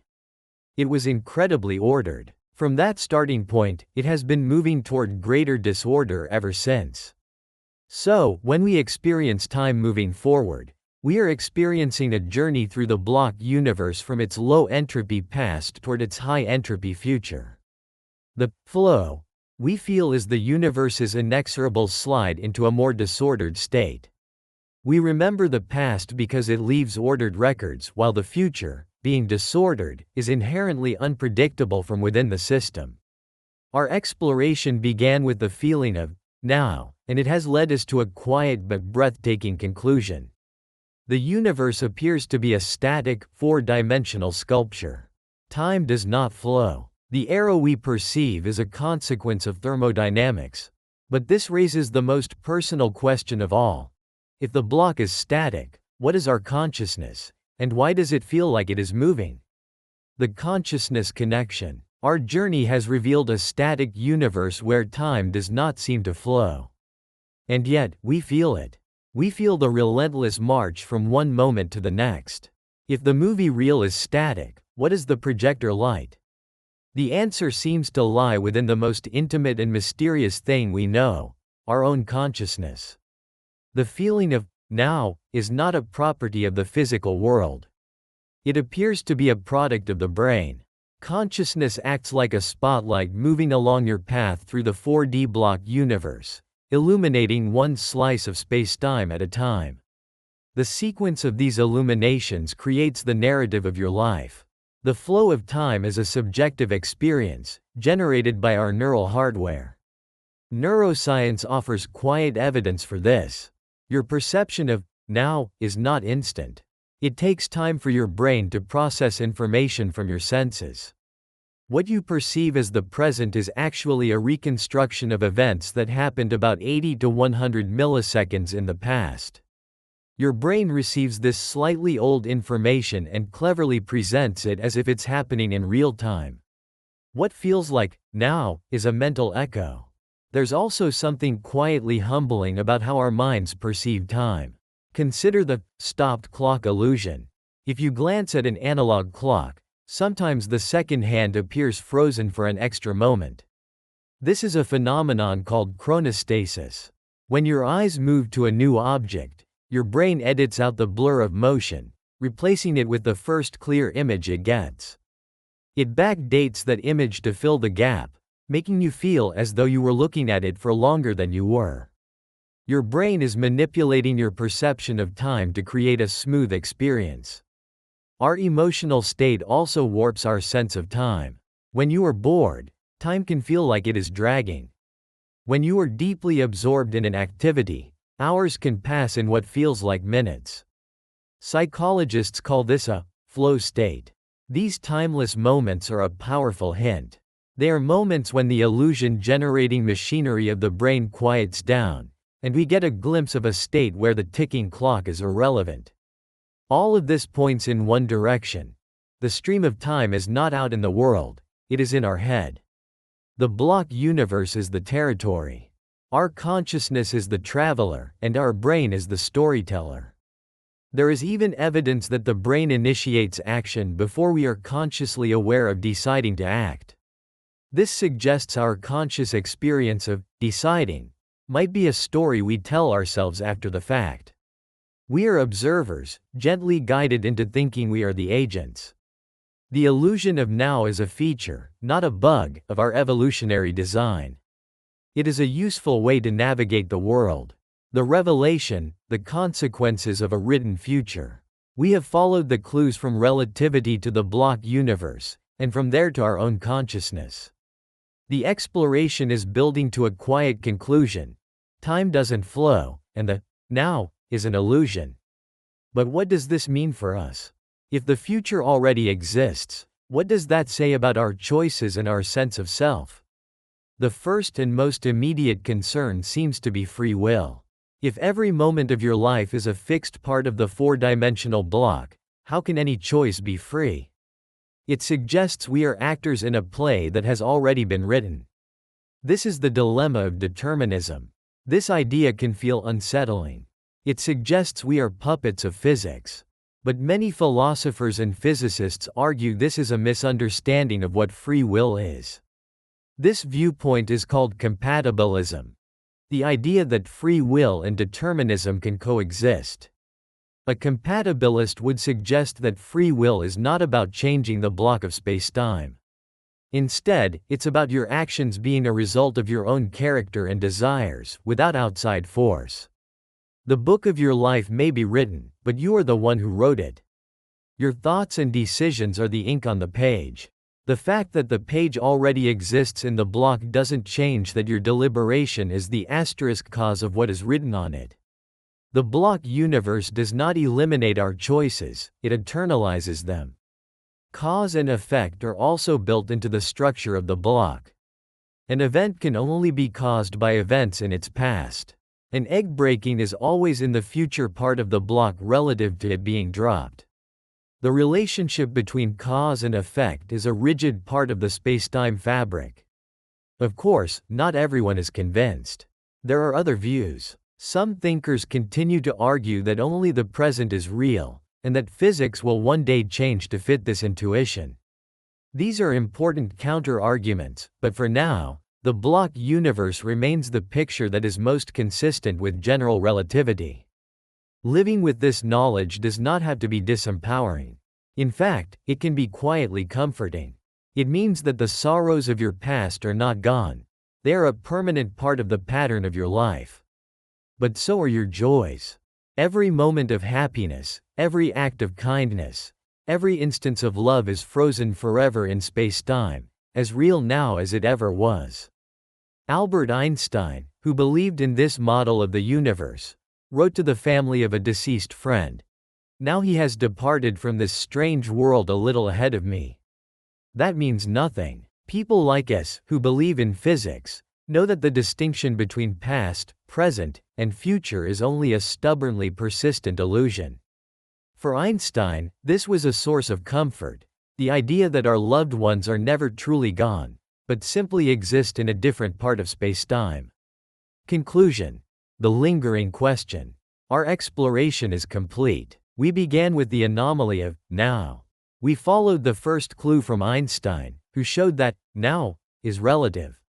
This led us to the block universe, a static reality where all of time exists at once. Finally, we turned inward, discovering that the flow of time appears to be a neurological story our brain tells itself. The picture that emerges is one of the most profound in all of science. We are not travelers on a flowing river. We are more like readers of a book that has already been written. Our consciousness is the act of reading, turning the pages one by one, and experiencing the story as if it is unfolding for the first time. This understanding does not diminish the beauty of the story. It enhances it. Every moment has an eternal significance. Every choice is forever etched into reality. The joy you feel is not a fleeting wisp. It is a permanent feature of the cosmos. The love you share is not lost to the past. It exists with the same vibrancy as this very second. This brings us to a final, lingering question. A question not for science but for you. If the future is already written, if your greatest triumphs and your deepest sorrows are already out there, as real as your past, does that change how you will experience your now? Does it free you to live more boldly, to love more deeply, to cherish each page of the story as you turn it, knowing that the whole book is a masterpiece that will exist for all of time? What are your thoughts? Does this picture of the universe bring a sense of calm, or something else entirely? Feel free to share in the comments below. And if this kind of calm exploration into the nature of reality helps you unwind, consider liking the video and subscribing for more journeys into the quiet mysteries of the universe. Thank you for watching. How change exists if time is frozen. Go ahead, stop what you're doing for just a second and look around. Everything feels like it's in motion, right? All caught up in the unstoppable flow of time. The clock ticks, the world outside keeps spinning, and your own thoughts are jumping from one moment to the next. This feeling, this gut instinct that time is a river carrying us along, is probably the most basic experience we have. But what if it's all just a grand illusion? What if the entire story of the universe, from the Big Bang to the very end, is a single, static thing? Like a movie reel where every single frame already exists. Today, we're going to explore how, in a universe where time is frozen, change can still be the fundamental story of reality. Now, this might sound like a paradox straight out of science fiction, but it's an idea that comes directly from our best understanding of physics. It's what you get when you take Einstein's theories to their logical, and very weird, conclusion. It challenges everything we think we know about cause and effect, free will, and even our own consciousness. So, get ready to question the very fabric of your reality, because we're about to unravel the profound mystery of how a static universe can still be a place of infinite, dynamic, and beautiful change. The river of time, our default reality. So, before we can freeze time, we have to get a handle on how we normally see it. For most of us, time feels like a force of nature, an invisible current that pulls us along. We even talk about it that way. We spend time, we waste time, we run out of time. These aren't just metaphors, they're clues to how our brains are wired. The official name for this view is presentism, which is the belief that only the present moment is real. In this everyday view, the past is just a collection of ghosts. It's memories of moments that were real once, but have since vanished, leaving only echoes. The future is even hazier, a fog of pure potential, of things that haven't happened yet. The only thing that's truly real is the now, this razor-thin slice of existence where the future becomes the present, only to disappear into the past an instant later. This flowing river just feels right, doesn't it? It fits perfectly with how we experience the world. We remember the past, but we can't change it. We can shape the future, but we don't know exactly what it holds. That's what gives life its drama, its stakes. Our choices feel important because we believe we're creating a future that isn't written yet. All those very human feelings, anticipation, regret, the thrill of the unknown, they all depend on the idea that time is moving forward. Our brains are built for this. Our sense of self is basically a story we tell ourselves, connecting who we were yesterday to who we are today and who we hope to be tomorrow. That story needs a timeline to make sense. Without time flowing, the story of you just falls apart. And yet, for over 100 years, physics has been pointing to a much stranger picture. A picture where the river doesn't flow at all. A picture where the entire story of the cosmos, past, present, and future, is already written, existing all at once in one magnificent, static block. Freezing the river, the block universe. To get your head around this static universe, we need to jump back to the early 20th century and to Albert Einstein. His theory of relativity didn't just mess with gravity, it completely rewrote our definition of time. Before Einstein, everyone pretty much agreed with Newton. Time was absolute. A master clock for the universe, ticking at the same speed for everyone, everywhere. Einstein completely shattered that idea. He showed that time isn't separate from space. They're woven together into one, four-dimensional fabric called spacetime. Time wasn't a universal metronome anymore. It was another dimension, just like length, width, and height. And, like space, it's relative. How fast time passes for you depends on how fast you're moving and how strong the gravity is around you. This isn't just theory, it's a proven fact. The GPS satellites orbiting Earth have to constantly adjust their clocks because time literally moves at a different speed for them than it does for us down here. The relativity of time has a wild consequence. If you and I can legitimately disagree on whether two things happened at the same time, just because we're moving at different speeds, then the idea of a single, universal, now, completely falls apart. Your present moment isn't the same as the present moment for a pilot in a jet or an astronaut on the space station. And if there's no universal, now, then the clean lines between past, present, and future start to get really blurry. This leads us to the idea of the block universe. If we take Einstein's spacetime seriously, it suggests the universe is a four-dimensional block that contains all of time and space. Think of a loaf of bread. The whole loaf exists at once. You can slice it anywhere, and each slice is a cross-section of the whole thing. In the block universe, space-time is the loaf. The past, present, and future are just different slices. Your birth is a coordinate in this block. You listening to me right now is another coordinate. The last star in the universe burning out is just another coordinate.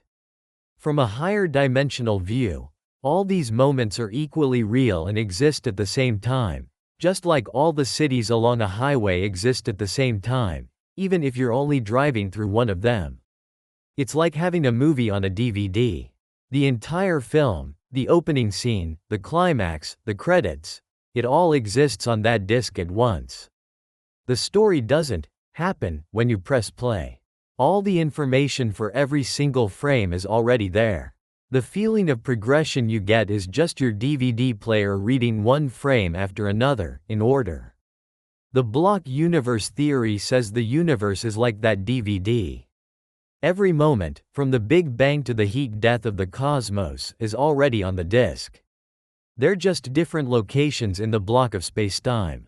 And the implication here is huge and honestly, a little unsettling. It means the future is just as real and fixed as the past.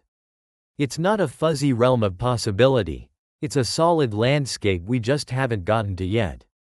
The feeling we have of moving through time is just our consciousness lighting up one frame of this block at a time, creating the illusion of flow. But in the underlying reality of physics, nothing is flowing. The entire cosmic movie is a static, unchanging object. The great paradox: if nothing moves, how does anything change? Okay, so this is where it gets really weird. If the universe is a static, 4D block, if all of time already exists and nothing is actually moving, then how does anything change? This question hits at the very heart of reality. Change is everywhere. A seed changes into a tree. We change from babies into adults. Stars are born and they die. The universe is a story of constant transformation. The engine of this change is cause and effect. You strike a match, and it lights up. The ignition is a change, an effect, caused by your action. But how do you fit that into the picture of a frozen, static block? If the moment you strike the match and the moment it's lit are just two different, pre-existing coordinates in spacetime, where's the action of changing? It feels like we've hit a brick wall. On one hand, physics gives us this elegant but frozen picture. On the other hand, our own experience screams that the world is dynamic. If the block universe is real, does that mean change itself is the ultimate illusion? This isn't just a dorm room philosophical debate, it's a major tension in science. If we accept the block universe, we need a new definition of change. We have to find the story of the cosmos inside a structure that is, by its very nature, completely still. It seems impossible. It's like trying to find the motion in a photograph. The solution is both subtle and brilliant. It requires a small but profound shift in our thinking. We have to stop thinking of change as something that happens over time and start seeing it as a feature woven into the very pattern of the static block itself. Change doesn't need a flowing river. It's found in the relationships between the different, unmoving spots along the riverbed. The architecture of change, finding motion in stillness. To solve this paradox, let's ditch the river for a second and use a better analogy: a flipbook. A flipbook is a static object. It's just a stack of paper. Nothing in it is moving. Each page has a drawing that's slightly different from the last. Page 1, a stick figure is standing still. Page 2, its arm is raised a little. Page 3, it's a bit higher. The book itself doesn't change. But when you flick the pages, you experience a sequence. You see the stick figure move its arm. You see change. So, here's the million-dollar question. Where is the change happening? It's not in the individual pages, they're static. The change isn't an event, it's a relationship. It's encoded in the asterisk difference between the drawing on page 1 and the drawing on page 2. The motion is a pattern that emerges from the ordered sequence of still images. That is exactly how change exists in the block universe. The universe is the flipbook. Each moment is a page. The whole book, the 4D spacetime block, is a static object. But the contents of each page, each slice of spacetime, are different from the one before it. The state of the universe at time A is different from its state at time B. Change, in this model, is simply the fact that these states are different. It's a description of the variation that exists along the time dimension of the spacetime block. Think about a glass falling off a table. In our usual, flowing time view, a story unfolds. The glass is nudged, gravity pulls it, it falls, hits the floor, and shatters. It's a process. In the block universe model, the picture is different but describes the same thing. There's a slice of spacetime where the glass is on the table. There's another slice right next to it where the glass is slightly tilted and off the edge. In the next series of slices, the glass is at lower and lower points in space. Finally, there's a slice where the glass's coordinates are on the floor, and its state is a bunch of broken pieces. Nothing fell. Nothing moved. Instead, the four-dimensional path of the glass through spacetime is just shaped in a way that starts on the table and ends on the floor. Change is just a description of that path. Causality is still there, but it's a geometric feature of the block. The laws of physics, like gravity, are the rules that determine the shape of these paths. The state of the glass in one slice dictates its state in the next slice. Change isn't an active process, it's a static pattern built into the structure of spacetime. But why does the pattern always go in one direction? Why do glasses shatter but not unshatter? That's where the second law of thermodynamics comes in. It says that the total entropy, or disorder, in the universe always increases. The universe started in a very low entropy, highly ordered state at the Big Bang, and it's been getting messier ever since. This constant increase in entropy is what gives time its arrow. It's why a hot coffee gets cold and why buildings crumble. The past is simply the direction of lower entropy, and the future is the direction of higher entropy. This arrow isn't pushing us forward. The flipbook pages are just arranged in a very specific order. The page where the glass is whole has to come before the page where it's shattered, because the shattered state is a much higher entropy state. The laws of physics order the frames, and that ordering is what we experience as the march of time. So why does it feel so real, this feeling of flow? The answer is in your brain. Your consciousness is like a spotlight, shining on only one frame of the cosmic movie at a time. What creates the feeling of flow is memory. Your brain, at this exact moment, holds a memory of the words you just read. That memory, existing in the present, creates the sense that time is passing. You feel the now moving because your present state of mind contains the echoes of the states that came just before it. It's like hearing a melody. You hear it as a tune, not just a series of random notes, because your brain holds onto the previous notes while processing the new one.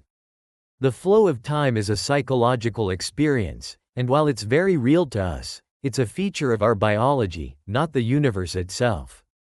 The terrifying and beautiful implications. If we lean into this picture of reality, it forces us to grapple with some pretty huge questions. The implications are unsettling and, in some ways, incredibly beautiful. The first and most obvious one is about free will. If the future already exists, just as solid and real as the past, does that mean our choices are an illusion? If my decision to turn left or right tomorrow is already a fixed point in space-time, was it ever really a choice? This is the ghost of determinism. The block universe seems to say that the entire story is already written, including every single choice you will ever make. It suggests we aren't the authors of our lives, just actors reading from a script we can't see, thinking we're making it up as we go. It's a deeply uncomfortable thought, and there's no easy answer. Some physicists and philosophers say, yes, that's the tough reality. Free will is an illusion. But others offer a way out. This view, called compatibilism, suggests that free will doesn't mean your actions are uncaused. It just means that your actions are caused by you, your thoughts, your desires, your personality. As long as you aren't being forced by something external, you're acting freely. In the block universe, your deliberation and your final choice are all part of the static pattern. But from your point of view, you're the one doing the thinking and the choosing. The script might be written, but you're still the one performing your part. Beyond free will, this model changes how we see the past and future. The past isn't gone. Every moment you've ever lived, your first day of school, your greatest success, your worst heartbreak, still exists at its coordinate in space-time. It's just as real as this moment right now. You can't go back to it, but it's a permanent part of reality. This can be a huge comfort. The people we've lost and the moments we treasure aren't erased. They're eternally preserved in the fabric of space-time. The future is also out there, a vast landscape we haven't seen yet. But it's real, just veiled from us. And maybe the most personal implication is what this says about you. If time doesn't flow, then you're not a single being moving through time. You are a four-dimensional object, a spacetime worm, stretching from your birth to your death. The you from 5 years ago and the you today are just different temporal parts of this larger, single being. It's a staggering, panoramic view of a life, existing all at once. Every mistake and every triumph is a permanent part of the complete structure that is you. In a way, it suggests a kind of immortality. Your existence isn't a fleeting spark, but a timeless and complete pattern woven into the universe itself. Conclusion: we started with a simple idea: time as a flowing river. But by following where modern physics leads us, we end up in a radically different place. A static, four-dimensional block universe where every moment of history already exists. We hit the central paradox: how can anything change in a frozen universe? And we found the answer, not in motion, but in pattern. Change isn't the universe moving, it's the difference between the frames. It's a story told through a sequence of static images, ordered by the arrow of entropy. The dynamic world we feel is a product of our own consciousness, a trick of memory that helps us navigate this incredible, pre-existing landscape. This view is challenging. It can feel both terrifyingly rigid and beautifully whole. It paints a picture of a universe that isn't just a series of disposable moments, but a single, eternal masterpiece, where everything has its permanent place. So, the next time you feel that relentless rush of time, just consider this. Maybe you're not feeling a current pulling you forward. Maybe you're just feeling your own consciousness shifting its spotlight from one incredible, already existing frame of reality to the next. You aren't just a passenger traveling through the cosmos. You're a timeless piece of it. If you enjoyed having your reality bent a little, and you want to keep exploring the biggest questions in science, make sure to subscribe. We've got plenty more mysteries to unravel. Your memories are lying to you about the past. Think about a perfect memory from your childhood. That summer vacation, maybe? The one you replay in your mind when you need a warm, fuzzy feeling. You can smell the ocean, taste the ice cream, feel that sense of absolute freedom. It's a perfect little movie you can play on demand. But what if I told you that movie is a fantasy?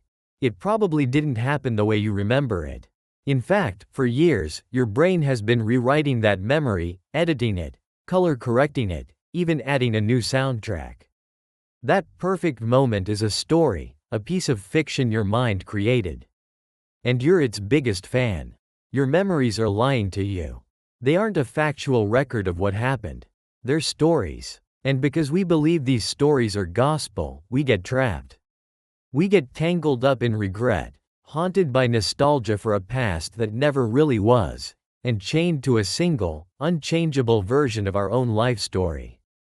In this video, we're going to dismantle this whole illusion of the past. We'll look at the physics, neuroscience, and psychology that create this feeling of a fixed, linear timeline. And by the end, I'm going to show you how to take back control of your story, how to change the meaning of your past, and in doing so, change your entire experience of life, starting right now. The problem: the unreliable narrator in your head. Let's start with something you just have to accept before we can go any further. Your memory is fundamentally, structurally, and consistently unreliable. You don't have a hard drive in your skull that records experiences with perfect accuracy.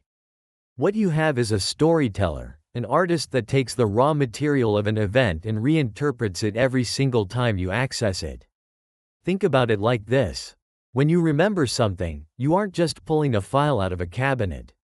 The act of remembering is an act of creation. It's a process called memory reconsolidation. Every time you recall an event, the neural pathways that form that memory become fluid and open to change. New information, your current mood, things you've learned since the event took place, all of it gets mixed into the old memory. Then, when you're done remembering, your brain resaves it, not as the original, but as this new, updated version. Memory isn't a recording, it's a live performance that changes with every show. This isn't a flaw in your brain, it's a feature. Its purpose is to allow you to learn and adapt. But it has a huge side effect. Your most cherished memories and your most painful regrets are not accurate representations of the past. They're the 2.0 or maybe even 30.0 versions. Research has shown you can implant entirely false memories into people's minds with surprising ease. Like memories of being lost in a mall as a child that never actually happened. If our minds are that susceptible to completely fabricated events, just imagine how much they edit and embellish the events that did occur. So, why does this matter? It matters because our most powerful negative emotions are almost always tied to our perception of the past. Take regret. Regret is that agonizing feeling that a past event was a mistake, a wrong turn, a failure. That feeling is so strong because we believe the event is a fixed, unchangeable fact. We see it as a permanent stain on our life's timeline. We tell ourselves, if only I hadn't said that, or, if only I had taken that other job. We torture ourselves over a historical record we believe is set in stone. Then there's nostalgia. Nostalgia is that bittersweet longing for a past that feels better or simpler than the present, the good old days syndrome. But those good old days are often a product of selective memory. Our brain, the masterful storyteller, conveniently snips out the boredom, the anxiety, and the mundane details. It keeps the highlight reel, the first kiss, graduation day, the perfect sunset, and throws out the rest. This romanticized, fictional past then becomes the standard we judge our messy, complicated present against, leaving us feeling dissatisfied and disconnected from our actual lives. Both regret and nostalgia trap us. They anchor us to a version of the past that feels incredibly real but is actually a construction of our own minds. We feel stuck, defined by events we think we can't change because we fundamentally misunderstand how we remember them. Your brain is the ultimate unreliable narrator of your own life story. The problem is, you believe every word it says. But what if that feeling of being stuck, that sense of an unchangeable past, is itself an illusion?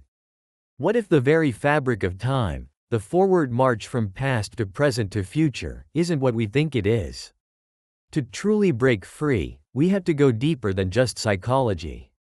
We have to question time itself. The illusion of time's arrow. Imagine you're sitting in a quiet room and you accidentally knock a coffee cup off a table. It falls, hits the floor, and shatters, splashing coffee everywhere. You see a sequence of events. The cup is whole, it falls, it shatters. Order becomes disorder. It's a one-way street. You would never, ever expect to see those shards of ceramic suddenly leap back together, the coffee swirl up from the floor, and the cup perfectly reform itself on the table's edge. That feels impossible, right? Laughably so. That powerful, intuitive feeling that events only move in one direction, from order to chaos, from whole to broken, is what we call the arrow of time. It's the most fundamental experience of our reality. But here's the mind-bending part. What if that arrow isn't a feature of the universe? What if it's a feature of your mind? Let's start with a basic concept from physics: entropy. Entropy is, simply put, a measure of disorder or randomness. The second law of thermodynamics, one of the most solid laws in all of science, says that in a closed system, total entropy always increases over time. Things naturally move from order to disorder. An organized egg becomes a splattered mess. The universe itself is thought to have started in a very low entropy state, highly ordered and dense, and has been moving towards greater disorder ever since. This constant increase in entropy is what physicists call the thermodynamic arrow of time. It explains why coffee cups shatter and don't reassemble. The shattered state is a much higher entropy, more probable state. For the cup to reassemble, countless particles would have to move in an incredibly specific, coordinated way, a statistical improbability so huge it's basically impossible. So, the forward flow of time we experience seems baked into the laws of thermodynamics. But here is the massive paradox. If you zoom in from the world of eggs and coffee cups to the microscopic world of individual atoms, the arrow of time vanishes. The fundamental laws of physics that govern reality at its most basic level, Newton's laws, Einstein's relativity, even the weird rules of quantum mechanics, are almost entirely time-symmetric. What does that mean? It means the equations work just as well forwards as they do backward. Imagine watching a video of a single pendulum swinging. Now, if I play it in reverse, you can't tell the difference. A video of two billiard balls colliding looks just as plausible played backward. At the most fundamental level, the universe doesn't seem to have a preferred direction for time. The laws don't care if you're going from past to future or future to past. So we have a profound contradiction. Our everyday experience and thermodynamics scream that time only moves forward. Yet the fundamental laws of physics suggest it should be a two-way street. Where does the one-way arrow, that feeling of being dragged from a fixed past into an unknown future, actually come from? The answer is as shocking as it is elegant. The arrow isn't out there in the cosmos. It's in here, in your head. The real arrow of time, the one that governs your entire life, is memory. The real arrow of time, your memory. So, if the fundamental laws of physics don't have a forward button, why are we all trapped on this one-way train from yesterday to tomorrow? Why do we remember the past but not the future? The answer is in the very act of forming a memory, a process deeply linked to that law of entropy we just discussed. Your brain doesn't just perceive the arrow of time, it creates it. Let's go back to our shattered coffee cup. You saw it happen. Your brain now holds a memory of that event. But what is a memory, physically? It's a real, physical change in your brain's structure. To store that information, the image of the falling cup, the sound of the crash, your neurons form new connections. This process isn't free. It requires energy. Your brain has to burn fuel to create and sustain that neural pattern. And whenever energy is used, a tiny amount of waste heat is created. This is where it all connects. That small puff of heat released by your brain when it forms a memory radiates out into the universe. And what is heat? It's disordered energy. By creating a highly ordered pattern in your brain, the memory, you have unavoidably increased the total disorder or entropy of the universe. It's a physical transaction. You trade a bit of order inside your skull for a slightly larger amount of disorder in the universe. To form a memory is to participate in the second law of thermodynamics. You are an entropy-generating machine, and memories are the byproduct. This is why we can only remember the past. We remember yesterday's breakfast because the light from that breakfast traveled to our eyes, triggering a chain reaction that used energy, created heat, and etched a physical pattern into our brains. The event happened, and the entropic cost was paid. We have a record. But what about tomorrow's breakfast? There's no memory of it because it hasn't happened. No light is traveling from it to your eyes. No neural connections have been formed. No entropic transaction has taken place. The future is a realm of high entropy possibilities, a vast landscape of maybes. The past, by contrast, is a state of lower entropy that has left a physical, information-rich trace in the present, your memory. The brilliant physicist Stephen Hawking argued for this very idea. He proposed that what we call the psychological arrow of time, our inner sense of time moving forward, is determined by the thermodynamic arrow of time. They point in the same direction because our brains, as physical systems, can only form memories in the direction that entropy increases. We remember the past because the past is where the information is. You don't remember the future for the same reason a detective finds fingerprints after a crime, not before. The event must happen to leave a trace. Your entire sense of a linear past, a fleeting present, and an open future is a direct result of this physical reality. You're not a passenger moving through time. You're a system that is accumulating records of events in the only direction thermodynamics allows. The feeling of flow, is simply the continuous process of new memories being laid down, one after another, each one paying its little entropy tax to the universe. This redefines everything. Our sense of time's passage isn't just an illusion. It's a cognitive projection, a consequence of our biology. Time doesn't flow, our memories accumulate. And this subtle but profound shift in perspective is the key to unlocking the prison of the past. Quantum weirdness and locking in the past. We've established that making a memory is a physical process tied to entropy.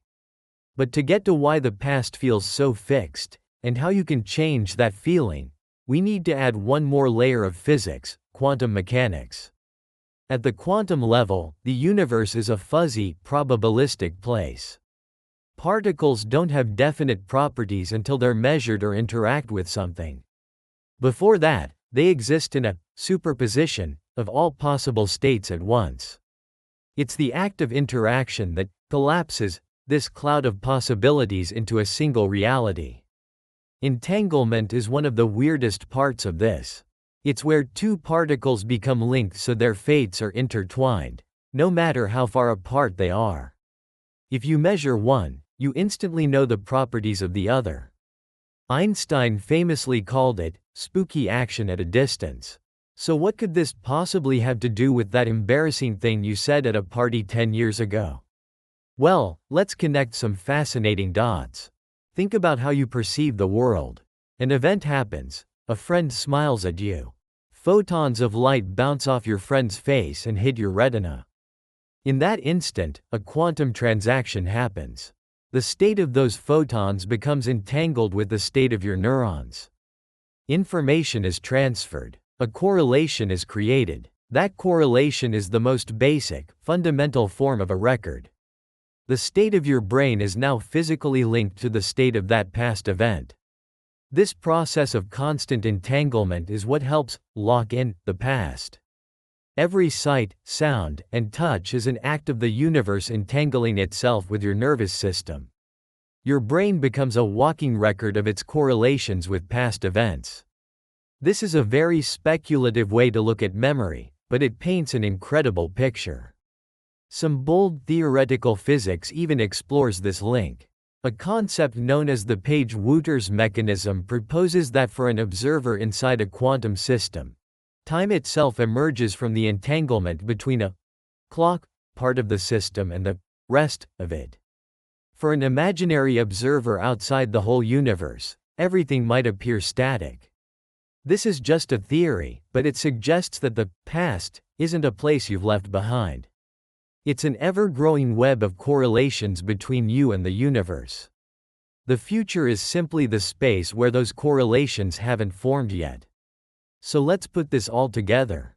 Your sense of a fixed past isn't just a psychological quirk. It's rooted in the physics of entropy and informational records. The past feels real and unchangeable because it has left a physical, informational residue in the universe and, most importantly, in the neural structure of your brain. But here's the twist. A record is not the event itself. A photograph of a meal isn't the meal. And a memory, a neural pattern correlated with a past event, isn't the event itself, either. It's an interpretation. And if the past exists only as an interpretation happening in the present, then it's not as fixed as you think. This brings us to one of the most profound ideas in modern physics, the block universe. The block universe and your place in it. Alright, this is where we take a real leap. If you're with me so far, you're ready for this. What if the past, present, and future are all equally real? What if they all exist, right now? This is the core idea of a theory called the block universe, or eternalism. Born from Einstein's theory of relativity, it suggests we should think of the universe not as things happening one after another, but as a single, four-dimensional block of spacetime. Think of it like a loaf of bread. Every single slice of that loaf exists simultaneously within the whole loaf. You can pick any point and find a complete slice. In the block universe model, the entire history of the universe, from the Big Bang to its ultimate end, is like that loaf.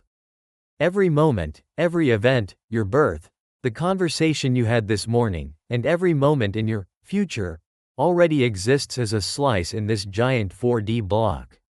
They are all just coordinates in spacetime, as real as a location in space. Julius Caesar crossing the Rubicon isn't a vanished event. It's just another coordinate in the block, as real as the Eiffel Tower standing in Paris. So why does it feel like we're moving from one slice to the next? According to this model, our consciousness is like a spotlight moving along the block, lighting up one slice at a time, which we perceive as the present moment. But the movement of that spotlight is the illusion. The block itself is static. This flow we feel is just our psychological arrow of time, created by the constant accumulation of memories. As your brain moves from coordinate T1 to coordinate T2, it accumulates a memory of T1. At T2, you have a memory of the past, T1, but not the future, T3, creating the powerful illusion of a moving present. But from a hypothetical view outside of spacetime, the entire history of the universe is already there. Now, I know this is a heavy concept. It can feel a little deterministic. If the future already exists, what's the point? But it's actually the opposite. Understanding this is the key to your liberation. Because if the past is just another place in spacetime, and your experience of it is a reconstruction happening now in your brain, it means you're not defined by it. You're not chained to that one slice of the block. The pain of regret doesn't come from the event itself, which is just a static coordinate in the block. The pain comes from the story you are telling yourself about that coordinate right now. It's a story you are actively recreating and re-experiencing every time you remember it. So, if our memories are just creative reconstructions, and the past is just a landscape we are interpreting, what if we could learn to interpret it differently? What if you could become a better storyteller? You can, and this is how you do it. The solution: rewriting your personal history. We've arrived at the heart of the solution. We've dismantled the illusion of a fixed, linear time and a perfect memory. Now, we can use that knowledge to change our past. Let me be clear. This isn't about denying that events happened. The event, the what, is a coordinate in the block universe. We can't change that, but we can absolutely change the how and the why. We can change its meaning, its emotional charge, and the story we build around it. And when you change the story, you change the experience. Let's start with the most corrosive emotion tied to the past: regret. Regret is a story of failure you tell yourself on a loop. It's your brain pulling up a memory, drenching it in negative emotion, and resaving it with that painful tag. We're going to use a cognitive technique, inspired by fields like neuro-linguistic programming, NLP, to consciously retell that story in a new way. Here is a practical, step-by-step method. Think of a memory that brings you a sense of regret. Not a deep trauma. It's best to work on those with a professional, but a nagging regret. Something you said, or an opportunity you missed. Got it? First, play the memory in your mind like a movie, but as a detached observer.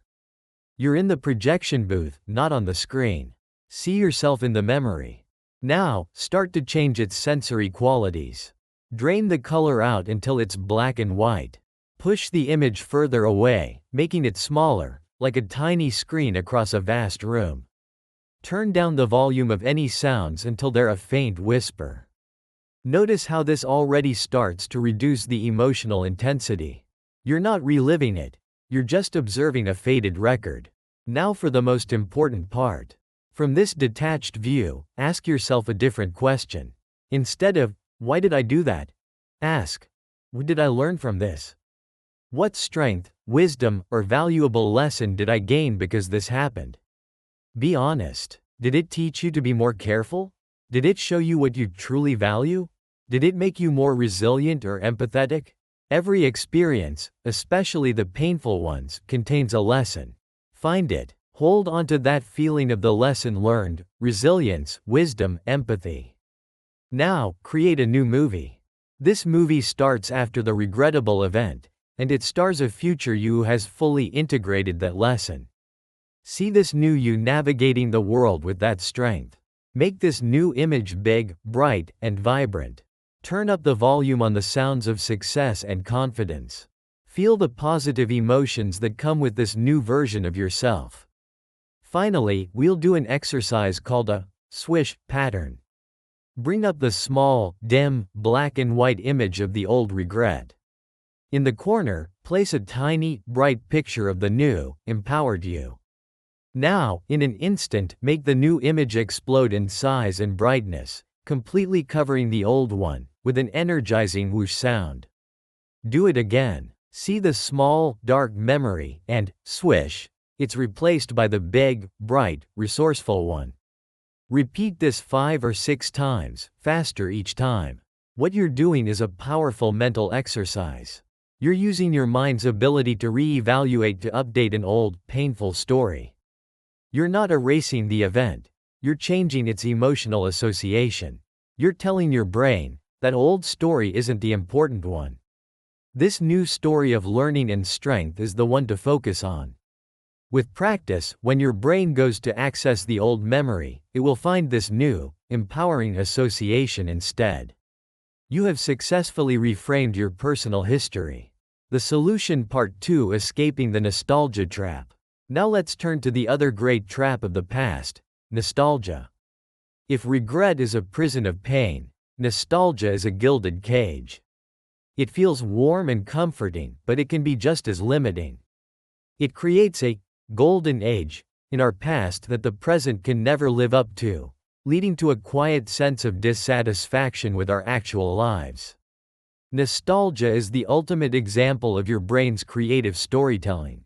It's a master editor, snipping out all the boring or negative parts of a memory and stitching together a highlight reel of pure gold. That perfect childhood vacation? Your brain has likely erased the sunburn, the bickering in the back of the car, and the long hours of boredom. It leaves you with a concentrated shot of idealized emotion. The problem isn't the feeling of nostalgia itself, but the belief that it represents a better reality than the one you're in now. The solution isn't to kill nostalgia, but to become a more discerning audience for your brain's movies. It's about reintroducing the deleted scenes for a more balanced picture. Here's a technique for that. The next time you find yourself drifting into a powerful nostalgic memory, don't just passively enjoy the highlight reel. Actively engage with it like a detective. First, let yourself feel the positive emotion. Acknowledge and appreciate it. It's a beautiful story your mind has made. But then, gently, ask, what's not in this picture? What happened right before or after this perfect moment? Let's go back to that perfect summer vacation. You remember the sun on your skin. Great. Now, can you remember the feeling of sticky sunscreen? The sand getting in your food? The part where you got tired and just wanted to go back to the hotel? Try to recall the full sensory experience, not just the edited version. What did you smell? Maybe not just the ocean, but also car exhaust from the road. What did you hear? Maybe not just laughing, but also a baby crying nearby. The goal here isn't to ruin your good memories. The goal is to make them whole. It's to transform them from a flawless photo into a 3-dimensional experience with all its textures and imperfections. When you do this, something remarkable happens. The nostalgic memory loses its power to make the present feel inadequate. It stops being a weapon your mind uses against your current reality. Instead, it becomes what it is: a lovely, though fictionalized, story from your past. You can appreciate it for the art it is, without mistaking it for a historical document. This frees you to find joy in the now, rather than constantly looking back at a photoshopped version of then. Living in the block universe, free will and a new future. So, we've learned to reframe regret and ground our nostalgia. We've taken the pen back from the unreliable narrator in our head. Now let's zoom back out. How does this new understanding of time and memory change our approach to life? First, let's tackle free will. If we're in a block universe where the future might already exist, are our choices meaningless? Surprisingly, no. In fact, This framework suggests that your choice, your volition in the present, is the very mechanism that creates the correlation between your current self and a specific future path. When you decide to learn a new skill, for example, you're performing an action now that entangles your present state with a future state where you have that skill. You are, in essence, selecting your timeline. Free will isn't changing a predetermined future. It is the process of determining it through your actions in the present. This makes your present actions infinitely more important, not less. This understanding also transforms how we see aging. Conventionally, we see it as a process of decay. But in this framework, aging is a beautiful and unavoidable consequence of living a full life. It's the physical manifestation of an accumulation of memories, experiences, and transactions with the universe. Every wrinkle is a testament to the information you've gathered and the story you've written into spacetime. It's not a loss of self, but an expansion of it. So, what's the ultimate takeaway from all this? It's to live more boldly and presently. Savor what physicists would call the low-entropy moments. These are the moments of order, beauty, and connection. A stunning sunset, a deep conversation, the quiet focus of creating something new. These moments are precious because they are fleeting states of temporary order that will inevitably dissipate into the chaos of time and memory. Your job is to be fully present for them, to absorb them with all your senses, to create rich, multi-layered neural records. Because you aren't just making memories. You are actively weaving the tapestry of your past. The richer the material you gather now, the more beautiful the story will be later. Don't live your life as a passive passenger. See yourself as an artist and the present moment as your canvas. The past is your gallery, a collection you can revisit and learn from. The future is your unpainted canvas. The illusion of time moving forward is just the process of your brushstrokes accumulating, one after another, creating the masterpiece that is your life. Conclusion: we've been on a wild journey today. From a summer vacation to the laws of physics and back into the wiring of our own brains. Here's the rundown. First, your powerful sense of time moving forward is an illusion.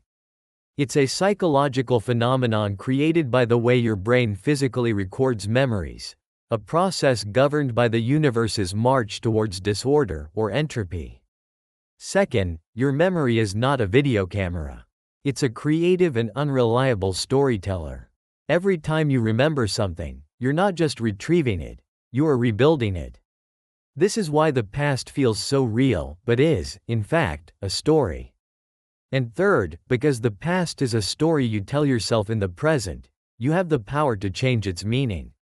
By understanding this, you can neutralize the pain of regret and escape the trap of nostalgia, freeing yourself to live more fully in the only moment that ever truly exists, right now.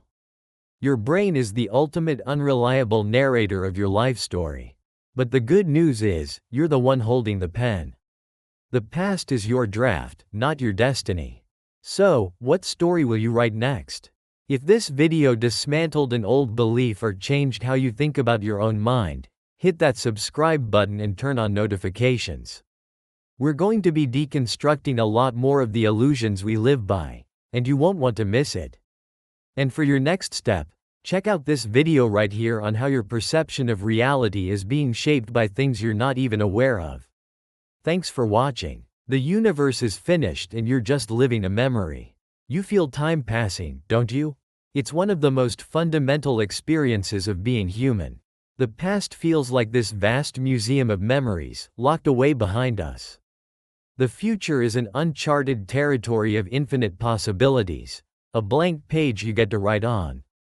And the present, this very moment, feels special. It's the cutting edge of reality, the only thing that's truly real. But what if that feeling, all of it, is just an illusion?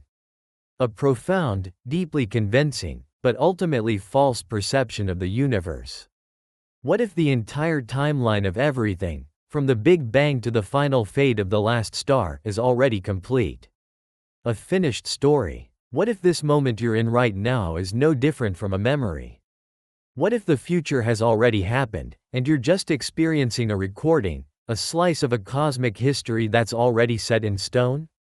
The illusion of passage. Just for a second, try to feel it. That sensation of flow. The relentless, one-way journey from what was, to what is, to what will be. We call it the passage of time, and it dictates the rhythm of our lives. It's why we celebrate birthdays, mourn losses, and feel the pressure of deadlines. It's the invisible river carrying us all forward. It feels real. It feels true. But over the last century, physics has stumbled upon a radically different picture of reality.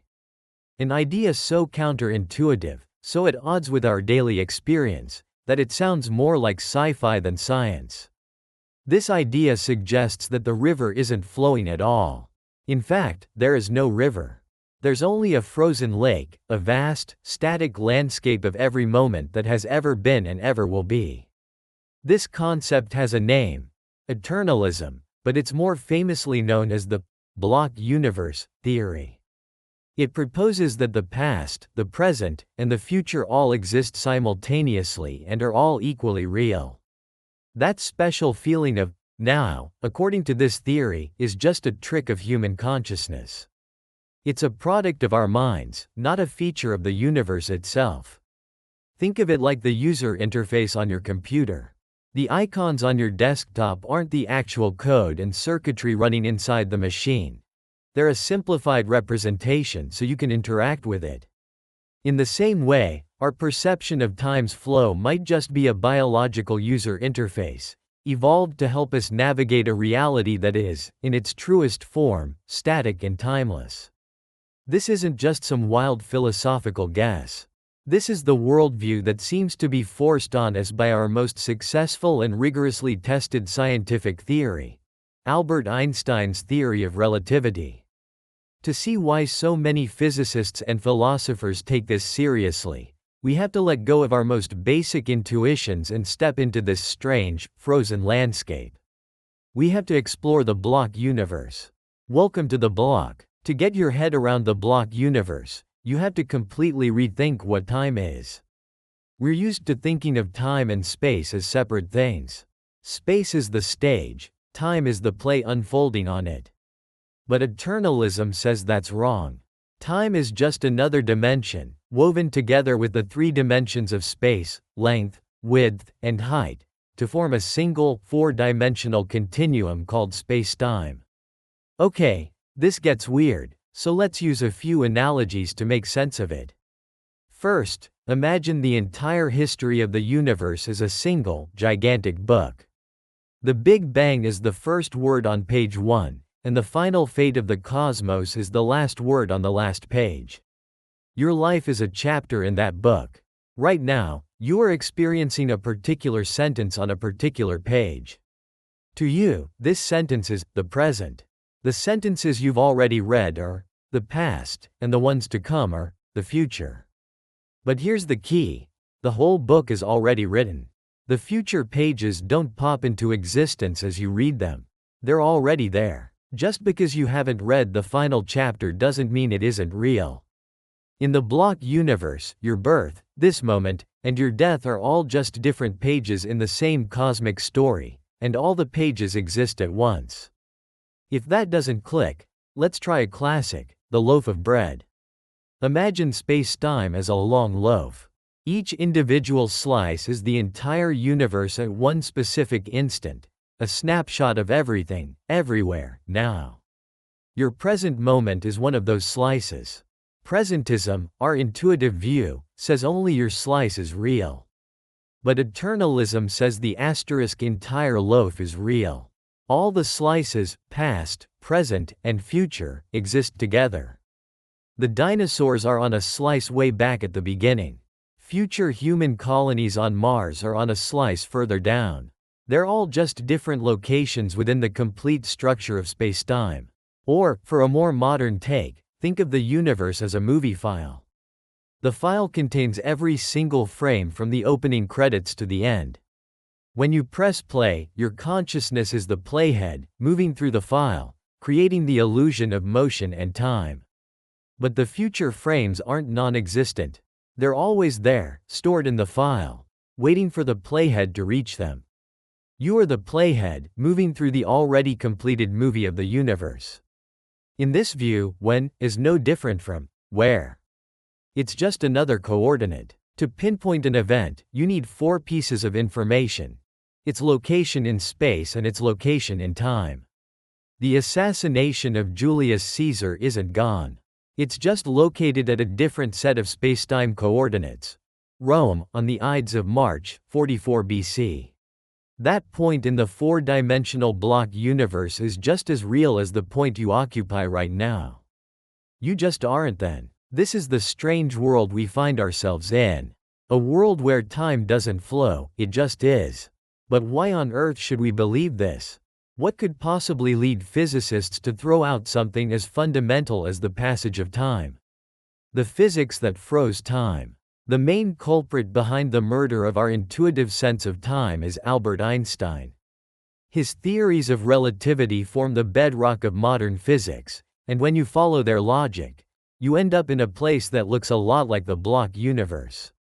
It all starts with his 1905 theory of special relativity, which is built on 2 postulates. First, the laws of physics are the same for everyone moving at a constant speed. Second, the speed of light in a vacuum is the same for everyone, no matter how fast they're moving. That second one is what breaks everything. It makes no sense to our brains. If you're on a train moving at 50 miles per hour and you throw a ball forward at 10 miles per hour, someone on the ground sees it moving at 60 miles per hour.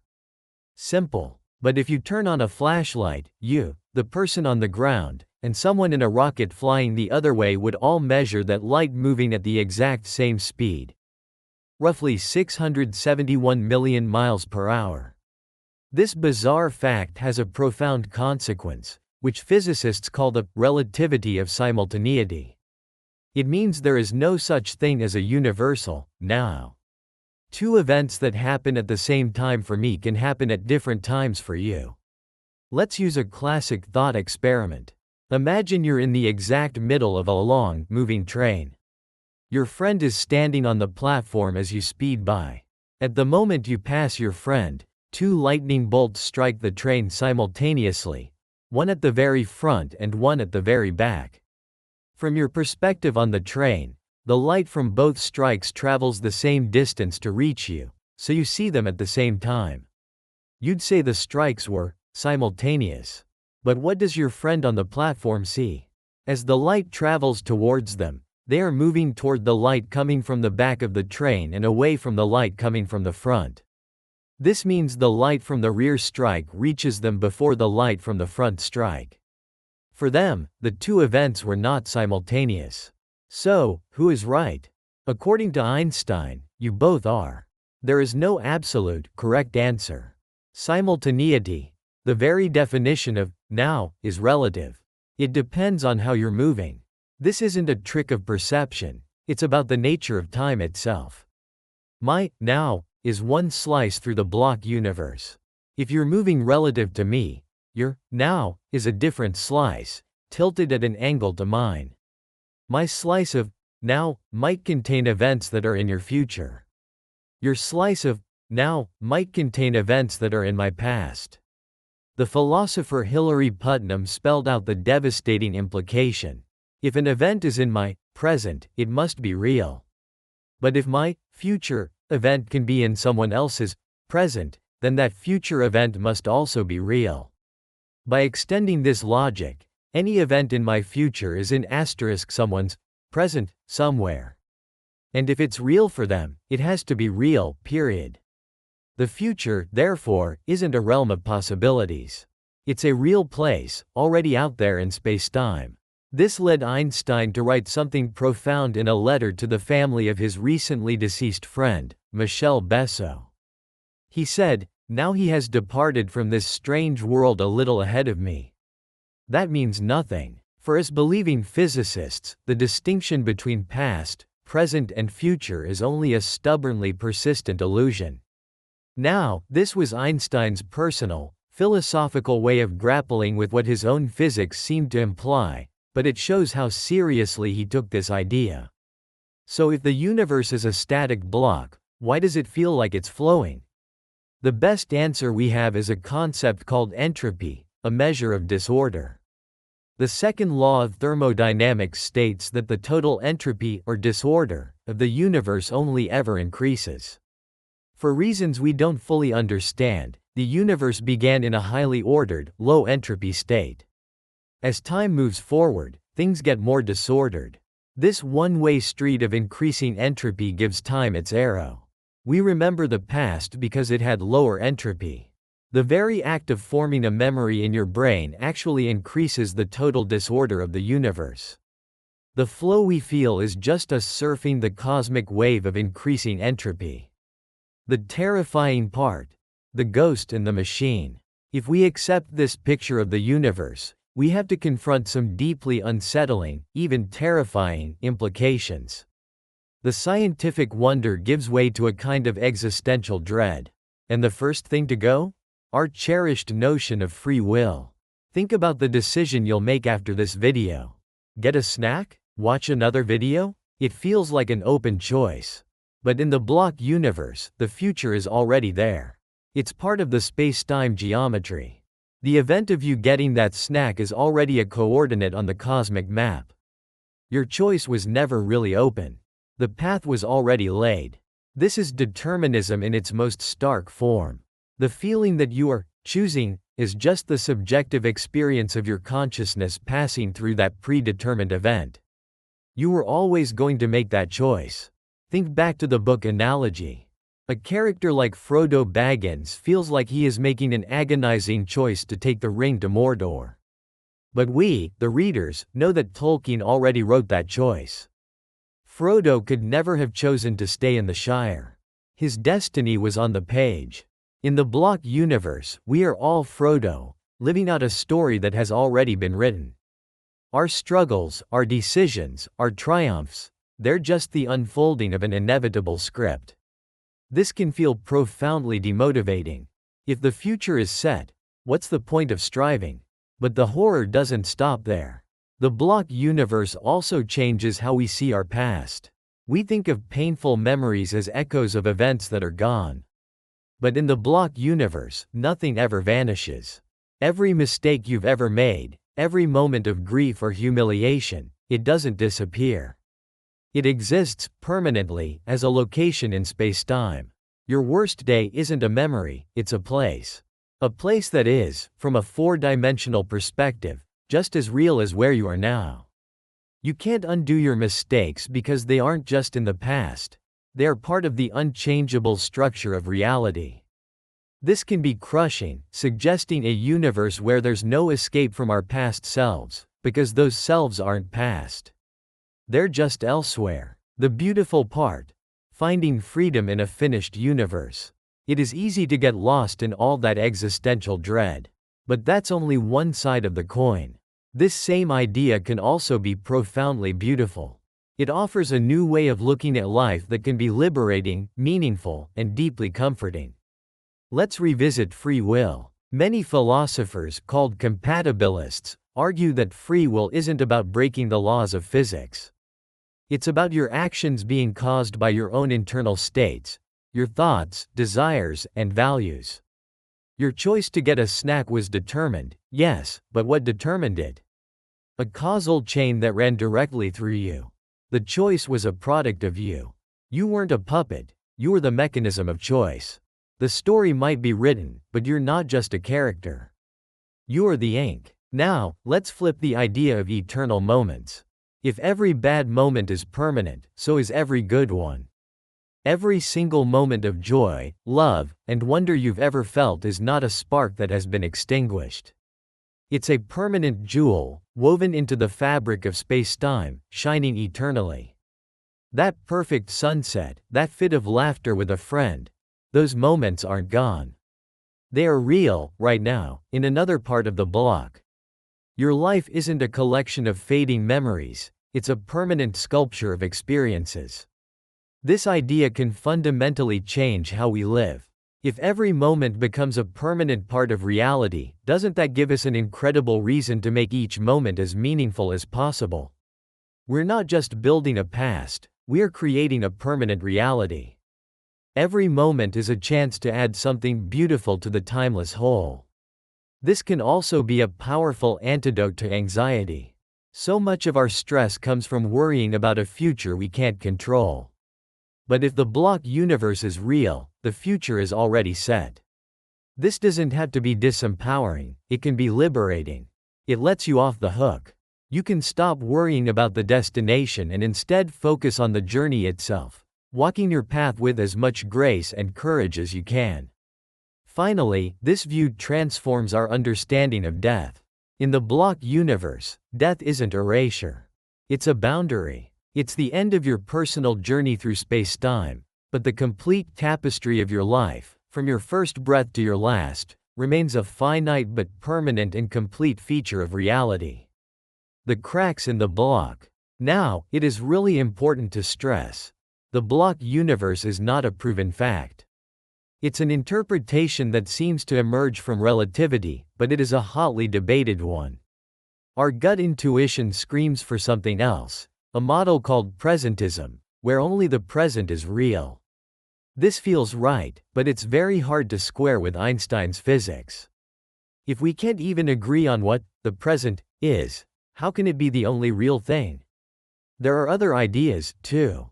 The growing block view suggests the past and present are real, and the block gets bigger as the future becomes the present. This saves the open future but still has to pick a correct now, which relativity seems to forbid. And then there's the wild card, quantum mechanics. Some interpretations of quantum physics hint that there might be something objectively special about the present moment, a genuine element of chance that the block universe misses. Physicists like Lee Smolin are fighting to prove that time is real and flowing. These are cracks in the frozen facade of the block universe, suggesting the story might not be finished after all. However, despite these serious challenges, the block universe remains a leading viewpoint for many physicists and philosophers who grapple with these questions. It is, for many, the simplest and most elegant interpretation of the world Einstein described. Conclusion. So where does that leave us? We feel like authors, writing our stories onto the blank pages of the future. But a huge part of modern physics suggests we are merely readers, discovering a story that was finished long ago. This doesn't have to steal the meaning from your life. In fact, it could do the opposite. It suggests that your life is not a fleeting accident, but a permanent and essential part of the entire cosmic structure. The love you give isn't lost. The joy you feel isn't temporary. Your struggles are not in vain. They are all etched into the fabric of reality, forever. The universe may be finished, but for you, the experience of it is happening right now. You are the consciousness that brings these static moments to life. Even if the story is already written, you're the one living it for the first time. And in a universe where nothing is ever truly lost, that experience is everything. So the next time you look in the mirror, ask yourself, are you looking at a person creating a future, or are you looking at a permanent memory in the making? Perhaps the most beautiful truth is that you are both. Your brain already made your next decision. You're about to make a choice. Maybe it's what to have for dinner, or whether to click away from this video. You think that decision is yours, made freely, right here in this moment. But what if I told you that's an illusion? That startling scientific experiments have revealed your brain already made that decision for you, seconds, maybe even minutes ago? It turns out, your sense of choosing might just be a story your mind tells itself to make sense of a path it was already on. So, who's really in the driver's seat? The answer is far stranger and more fascinating than you think. The world as we see it, the feeling of free will. Let's start with a feeling so fundamental we barely notice it, free will. It's the silent hum beneath every waking moment. Think about your morning. You decided to hit snooze, or maybe you sprang out of bed. You chose coffee over tea. You picked out your clothes. It feels like a cascade of tiny, self-authored decisions that led you right here, to this exact point in time. This inner monologue, this sense that, I I'm the one in charge, is the bedrock of our identity. It's the feeling of agency, of being the author of your own life story. You're the protagonist, weighing pros and cons, and finally, committing to a choice. When you make a big life decision, taking a job, moving to a new city, ending a relationship, that feeling of control is immense. You gather information, you reflect, and then you choose. The decision feels like the peak of conscious, rational thought. This feeling isn't just a personal intuition, it's the foundation of our society. Our legal systems are built on the idea that people are responsible for their actions. Praise, blame, reward, punishment, all of it hinges on the belief that we are free agents who could have chosen differently. We celebrate heroes for their selfless choices and hold people accountable for their harmful ones, all because we believe their actions came from a conscious, deliberate intent. Without this core belief, morality and justice would seem to fall apart. Philosophers have debated this for millennia, but for most of us, it's not a debate, it's a lived reality. The feeling of choosing is as real as the warmth of the sun. It's the voice in your head asking, "What should I do next?" It's the sensation of steering, not just being a passenger in your own body. You feel like the captain of your ship, with your conscious mind at the helm, navigating the vast ocean of possibilities. But modern neuroscience, with its incredible tools for peering into the 3-pound universe in our skulls, is starting to tell a different, and profoundly unsettling, story. It's a story that suggests the captain might just be a powerful, and totally convincing, illusion. The revelation, the bombshell in the lab. Our story starts in the 1980s, in a lab at the University of California, San Francisco. A neuroscientist named Benjamin Libet conducted a deceptively simple experiment, but its results would ignite a controversy that still burns today. Imagine you're in that study. You're sitting quietly with your hand near a button. On the wall is a special clock with a dot sweeping around its face, much faster than a second hand, for super precise timing. Electrodes are attached to your scalp, hooked up to an EEG machine that's recording the faint electrical whispers of your brain. The instructions are simple. Flex your wrist whenever you feel the urge. And using the clock, tell us the exact moment you first became aware of your intention to move. Easy enough. You sit there, and after a few moments, you feel it, a flicker of an urge. Okay, now, you think. You flex your wrist and note the position of the dot on the clock when that conscious decision popped into your head. You do this again and again. When Libet and his team analyzed the data, they expected a logical sequence. First, you consciously decide. Second, your brain gets ready. Third, you act. But that is not what they found. Not at all. The data consistently showed the brain getting ready for the movement long before the person was aware of any decision. Libet discovered a specific buildup of neural activity called the readiness potential. This signal began ramping up in the brain's motor cortex around 550 milliseconds before the action took place. The conscious awareness of the decision to move? That showed up only around 200 milliseconds before the action. Let's be clear about what this means, because it's staggering. The timeline was: first, your brain unconsciously starts preparing the action. Then, a whole 350 milliseconds later, you experience the conscious feeling of deciding. Finally, your wrist moves. The conscious decision, that feeling of "I choose now," wasn't the starting pistol. It was more like a late arriving announcement for a process already well underway. Your conscious will didn't seem to be the initiator. It was like a bystander who becomes aware of the train just before it pulls into the station, long after the tracks were laid and the engine was fired up deep in the unconscious mind. This was a direct challenge to our sense of agency. If our actions are kicked off unconsciously, before we even know we're going to do them, in what sense are we choosing them? Libet's experiment sent shockwaves through neuroscience and philosophy. Critics pointed out that flexing a wrist is a trivial action, not like a complex life decision. Others questioned how accurately someone can time an internal urge.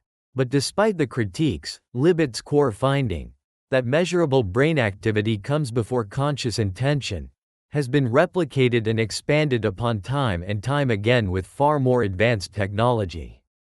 It was the first major crack in the dam, and the water was starting to pour through. The deep dive, the 10-second gap. For decades, that fraction of a second gap was the focus of the free will debate. But what if the gap wasn't just a fraction of a second? What if it were much, much longer? Enter the age of fMRI scanners, which track blood flow to measure brain activity. In 2008, a team led by neuroscientist John Dylan Haynes decided to revisit Libet's idea with this powerful new tool. Participants were put inside an fMRI scanner and told to press one of two buttons whenever they chose, one with their left hand, one with their right. All they had to do was remember the letter on a screen at the moment they consciously made their choice. The goal was to see if the scientists could predict the decision before the person was even aware of making it. The results were mind-bending. By analyzing activity in a region at the front of the brain called the frontopolar cortex, the scientists could predict which button the person would press with about 60% accuracy, better than a coin flip. But the truly shocking part was when they saw these predictive signals up to 7 seconds before the person reported making a conscious choice. And when accounting for the inherent lag in the fMRI technology, they calculated the brain's predictive activity could have begun a staggering 10 seconds before the conscious decision. More recent research using similar methods has even suggested a predictive gap of up to 11 seconds for other types of choices. Think about that. For 10 full seconds, while you believe you are in a state of open-ended deliberation, a scientist looking at your brain scan can already tell what you are going to do. Your brain has, in a sense, already cast its vote while your conscious mind is still getting ready to head to the polls.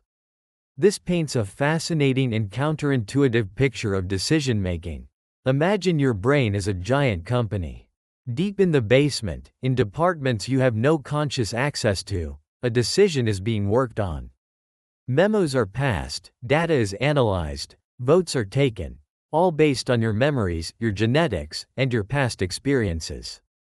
Finally, a decision is made. Press the right button. That directive gets sent upstairs to the press secretary, your conscious mind. The press secretary looks at the decision that has already been made and, with total sincerity, announces to the world and to itself, "I have decided to press the right button." This announcement is what we experience as the moment of choice. It feels like an act of creation, but it might actually be an act of rationalization. A story we tell ourselves, after the fact. Neuroscientist David Eagleman has shown that our conscious perception of the world is always playing catch-up. Your brain needs time to collect all the information from your senses and stitch it into a coherent story, which means your experience of now is always a reconstruction of the immediate past. When you swing a bat and hit a baseball, by the time you're consciously aware of the ball making contact, it's already long gone. Your brain cleverly post-dates the perception so it feels like it's happening in real time, creating a seamless, but slightly delayed, narrative. So, if your choices can be predicted seconds before you make them, and your entire experience of the present is a reconstruction of the past, the question becomes unavoidable. What part of the decision is truly yours? The implications, a new reality? If we take this science seriously, the implications are profound. It forces us to ask, does free will exist at all? And if it doesn't, what does that mean for personal responsibility, morality, and even the meaning of our lives? The hard-line interpretation, championed by neuroscientists like Robert Sapolsky, is that every action is the result of an unbreakable chain of cause and effect. A neuron fires because of the brain state just before it. That state was caused by sensory inputs a moment before that.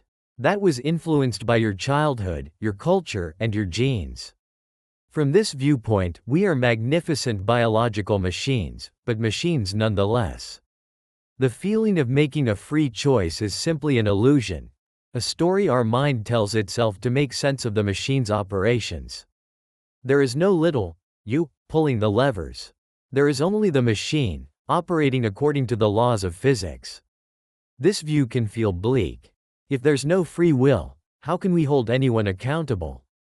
A criminal, in this deterministic view, is ultimately a victim of their biology and environment.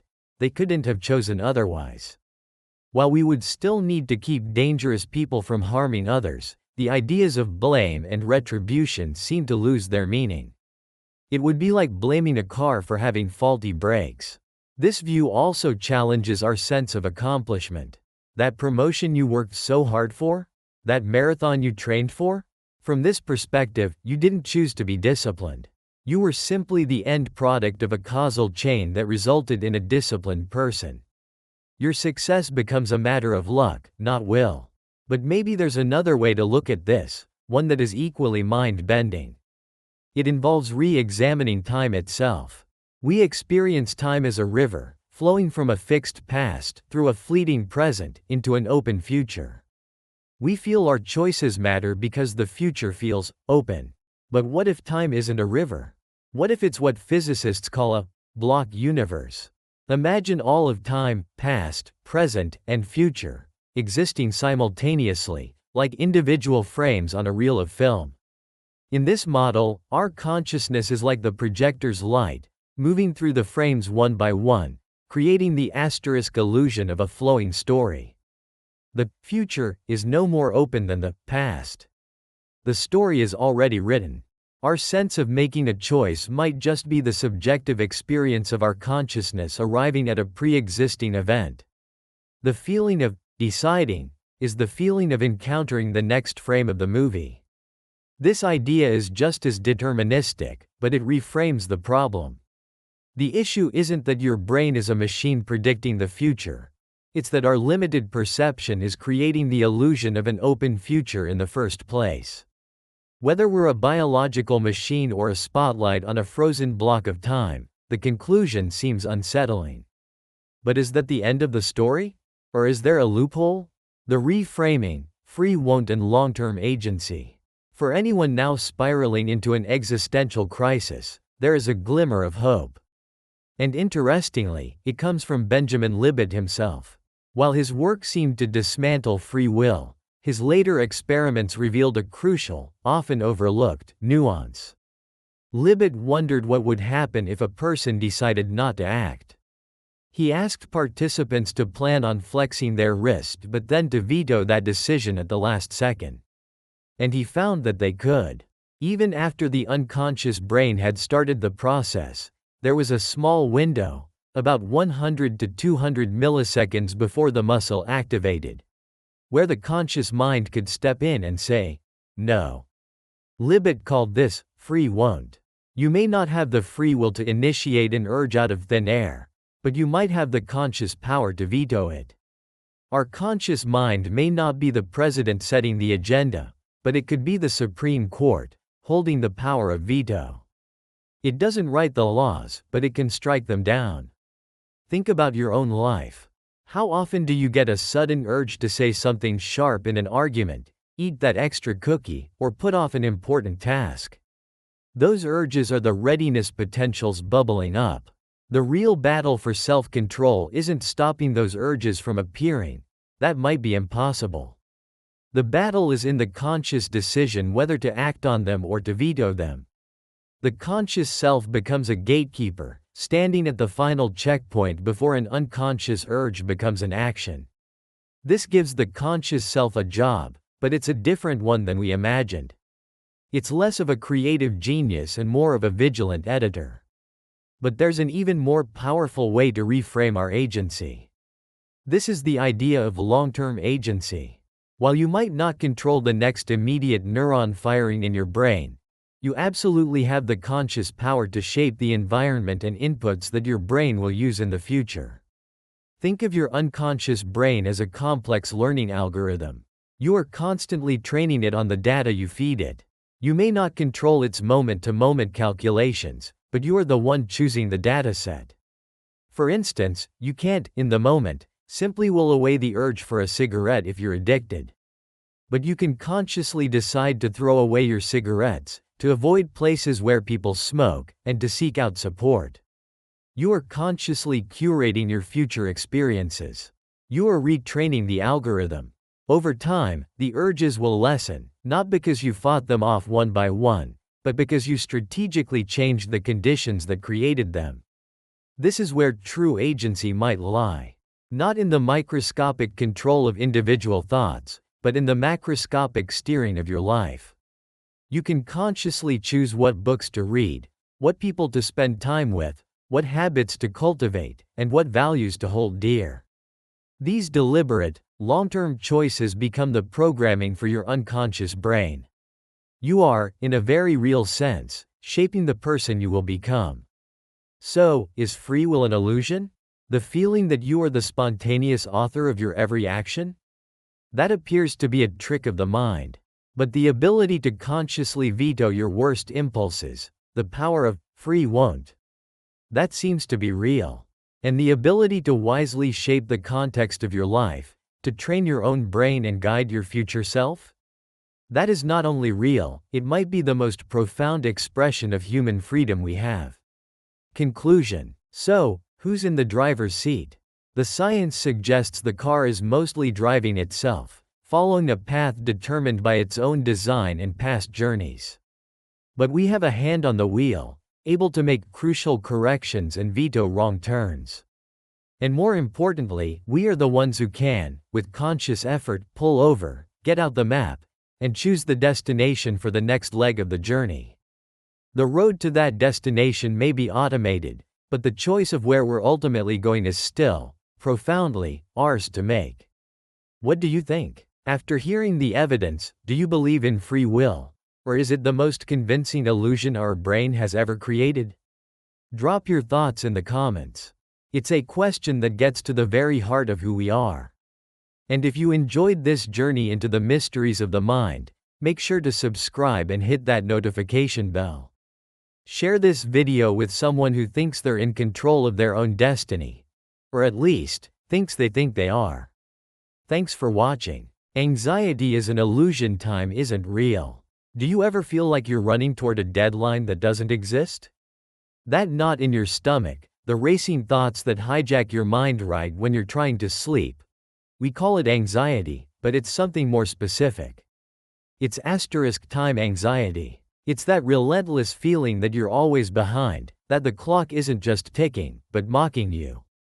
We live our lives in a constant state of rush, breathlessly chasing a future that seems to move further away with every step we take. You feel it on Sunday nights, that creeping dread of a week already full before it even begins. You feel it in the morning scramble to get out the door, a race against a clock that feels like it's set to fast forward. You feel it when you scroll social media, seeing highlight reels that make you feel like you're falling behind in some unspoken race. This feeling is so common we just accept it as normal. We think the problem is a lack of time. If only there were more hours in the day, we could finally catch up and find a moment of peace. But what if the secret to a deep, unshakable calm isn't about finding more time? What if it's about realizing that time, as you know it, isn't real? What if your anxiety is built on a complete illusion? We're going to dismantle that illusion. I'm not here to offer you time management hacks. I'm here to give you a profound shift in perspective, a technique called timeless consciousness, that will help you step out of that frantic, imaginary stream of time. We'll explore how your anxiety is a ghost that lives in a hypothetical future, and I'll give you the tools to exorcise it, not by fighting it, but by pulling the rug out from under it. Stay with me, because this could change your relationship with anxiety, and with life itself, forever. The problem, the prison of linear time. First, let's understand the prison we've built for ourselves. It's a prison with invisible bars made of minutes, hours, and deadlines. Our culture worships productivity, and its Bible is the clock. From the moment we wake up, our day is segmented and scheduled. This relentless forward march creates a powerful psychological pressure. The sense that we must always be moving, always achieving. To stand still is to fall behind. Think about our language. We spend time, waste time, save time, run out of time. We treat it like a currency that's always running out, and this scarcity mindset is the perfect breeding ground for anxiety. Studies on time pressure show that when we feel rushed, our decision-making suffers. We get less patient, take shortcuts, and operate in a state of low-grade panic. Some research even indicates that when we're under pressure, we're more likely to choose smaller, immediate rewards over larger, later ones. We sacrifice our long-term well-being for a quick hit of relief. This is anxiety in action. A desperate attempt to solve the future, right now. And that's the key. Anxiety is a future-oriented emotion. It's fear about what might happen.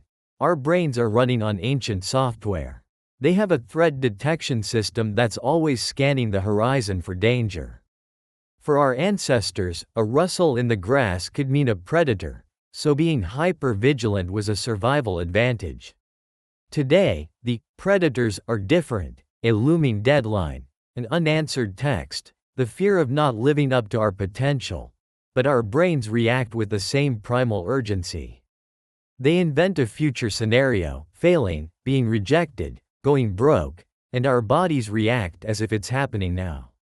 Our heart rate spikes, our muscles tense, and we're thrown into fight or flight by a ghost story we tell ourselves.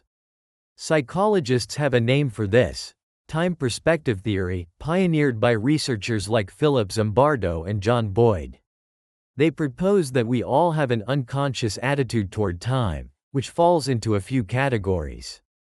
There's the past negative view, the realm of regret. People stuck here are haunted by past mistakes, replaying them over and over. Then there's past positive, a nostalgic view focused on the good old days. It can be comforting, but it can also make you feel like your best days are behind you. In the now, we have the present hedonistic perspective. This is the live for the moment attitude, all about seeking immediate pleasure. Its opposite is present fatalistic a mindset of hopelessness where you feel trapped and believe your choices don't matter. And finally, most relevant to our topic, is the future-oriented perspective. This is the planner, the goal setter. Our society loves this one. It's the engine of ambition. The problem isn't any single perspective, it's being out of balance. Modern life pushes us into a toxic cocktail. We're overwhelmingly future-oriented but it's mixed with a heavy dose of past negative where we beat ourselves up for not starting sooner. When it all gets to be too much, we collapse into a present fatalistic state, feeling completely helpless. This is the perfect storm for chronic anxiety. We're desperately trying to control a future we're afraid of, haunted by a past we regret, and unable to find any peace in a present that feels like a frantic waiting room. We aren't living, we're perpetually preparing to live. This is the prison of linear time. It's the belief that you're a single point on a timeline, dragged from a past you can't change toward a future you can't control. And it's this belief that we're about to shatter. The reframe: time isn't what you think it is. Okay, take a deep breath. We just mapped out our anxiety, and it can feel heavy. But here's the pivot. Here's the aha moment. All that pressure is based on one huge assumption: that time is a river sweeping you from birth to death. But what if that's wrong? What if time isn't a river, but an ocean, and you've only ever known the stormy surface, unaware of the still, silent depths below? What if time doesn't flow at all? Let's try a thought experiment. Imagine every single moment of your life, your birth, your first heartbreak, this exact moment right now, is all happening simultaneously. Imagine your life not as a film playing in sequence, but as a vast collection of photographs, all existing at once. Past, present, and future aren't a line, they're a landscape. This isn't just poetry. This idea, known as the block universe, is a philosophical interpretation that grows out of some of the most mind-bending corners of physics, like Einstein's theory of relativity. It suggests that our experience of time flowing forward might just be that, an experience, not an objective fact. While it's a heavily debated concept, it opens up a powerful new way of thinking. But we don't need to be physicists to use this. Science has already proven that our internal experience of time is flexible. Our brains don't have a simple, single clock. Our perception of time passing is deeply connected to how many new experiences we're having. When a lot is happening, our brains process more information, and time seems to fly. When we're bored, time slows to a crawl. This tells us something huge. Our feeling of time isn't passive. It's an active creation of our own minds. And if we create it, we can change it. This is where we introduce timeless consciousness. This isn't about denying that things happen in sequence. You still have an appointment tomorrow at 3 p.m. It's about shifting your sense of self. It's realizing you aren't just the character in the movie of your life, frantically worried about the final scene. You are the awareness in which the entire movie is playing. You're the screen where all the scenes, past, present, and future, appear. Think of it like this. Your anxious thoughts are a rushing, muddy river. You've spent your whole life caught in that current, tossed around by past regrets and future fears, trying to swim faster to reach calm water. But you never get there, because the current is endless. Timeless consciousness is realizing you don't have to swim. You can just step onto the riverbank. From there, you can watch the river flow. You see the past float by, you see future worries up ahead, but you are not in it. You're safe on solid ground. This riverbank is what psychology calls the observer self. It's the part of you that is aware of your thoughts and feelings without being consumed by them. Think about it. If you can notice, I am feeling anxious, who is the one doing the noticing? That silent watcher is the observer. It is timeless. It was there when you were 5, and it's here now. It's the core of your consciousness, and it is never, ever rushed. By identifying with this observer, you are no longer a victim of time. This is the key to what researchers call a balanced time perspective. From the calm of the riverbank, you can look at the past and learn from it without being haunted, a healthy past positive view. You can plan for the future without dreading it, a healthy future view. And most importantly, you can fully live in the present moment with peace and joy, a healthy present hedonistic view. You are no longer the prisoner of time, you are its collaborator. The reframe is this: anxiety is getting stuck in the river. Peace is realizing you're already standing on the shore. The solution, the practice of timeless consciousness. This sounds great, but how do we actually do it? How do we get out of the water when we feel like we're drowning in deadlines? This is where we move from theory to practice. I'm going to give you 3 techniques. Think of them as building a staircase from the river up to the bank. Technique 1. The observer meditation.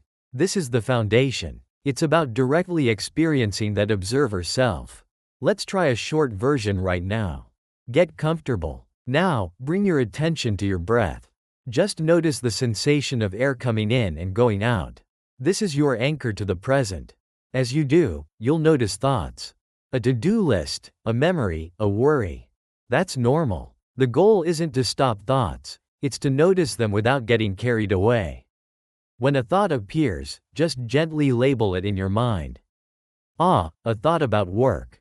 There's a worry. That's a memory. Notice it, label it, and then gently guide your attention back to your breath. The thought is a cloud passing through the vast sky of your awareness. The sky just lets the clouds pass. Now, notice where that thought lives. Is it in the past? The future? That's a past thought. That's a future thought. And here's the most important step. As you watch these thoughts, can you feel the awareness itself? That silent, still space in which all this is happening. That is the observer. That is the timeless you. It isn't worried. It is simply aware. Rest in that awareness. Feel its stillness. It's always here. When you're ready, you can bring your attention back to the room. Practicing this, even for 5 minutes a day, trains your brain to identify with the calm awareness behind your thoughts. Technique 2. Temporal reframing. This is for when you're ambushed by anxiety during the day. Let's start with future worries. When you get a vague email from your boss, your mind creates a movie where you get fired. The reframe is this. First, notice it. The "I'm getting fired" movie is on. Then, consciously recognize it for what it is. One possible, imaginary future. Now, actively create other movies. A movie where you get a promotion. A funny one where your boss wants your coffee mug. The point isn't to be delusional. It's to show your brain the negative story is just one story out of infinite possibilities. You take back control of your imagination. Now for past regrets. We get stuck replaying an embarrassing moment. You, the observer, are here in the present. That memory is like an old photograph you keep staring at, reliving the pain. The reframe is to see that memory as a frozen frame. You, the awareness looking at it, are not in the photo. From this distance, you can change its meaning. Instead of "my biggest failure," it becomes a powerful lesson. You can't change the event, but you have absolute power to change the story you tell about it. Technique 3. The now anchor. This is your emergency brake for when anxiety spikes. It's a grounding technique called the 5-4-3-2-1 method, designed to pull you back to reality. Wherever you are, right now, pause. Name *5 things you can see. A pen, a crack in the ceiling, your own fingernails. Name *4 things you can feel. The pressure of your feet on the floor, the texture of your shirt. Name *3 things you can hear. Distant traffic, the hum of a computer, your own breath. Name *2 things you can smell. The faint scent of coffee or soap. And finally, name *1 thing you can taste. This works because you can't be fully in your senses and lost in anxious thought at the same time. It's a manual override that forces your awareness into the tangible present. It's the quickest way to jump from the river onto the bank. If this shift in perspective is helping, and you want to explore more ways to find calm, consider subscribing. We explore these ideas every week to help you live a more centered life. The vision and conclusion: living in timeless peace. So, what does it actually look like to live this way? It doesn't mean you become a monk who never feels stress. It means your relationship with stress changes. You become less like a leaf tossed in the wind and more like a deeply rooted tree. Living in timeless peace means waking up and feeling your breath before your mind races to the to-do list. It means truly listening in a conversation, not just waiting for your turn to speak. It means actually tasting your food instead of scrolling mindlessly. It means you can work with focused attention, acting from presence instead of pressure. The irony is, by letting go of the desperate rush to be productive, you often become more effective. You stop wasting energy on the friction of anxiety. You also rediscover play. You can enjoy a hobby without a nagging voice telling you that you should be doing something more useful. You start to understand that being present is useful. It's the whole point. Now, I know your mind will fight this. The habit of rushing is strong. When you first try these practices, your mind might scream, "We don't have time for this." That's okay. That's just old programming. Be gentle with yourself. You can't fail at being present. You can only notice when you're not, and gently guide yourself back.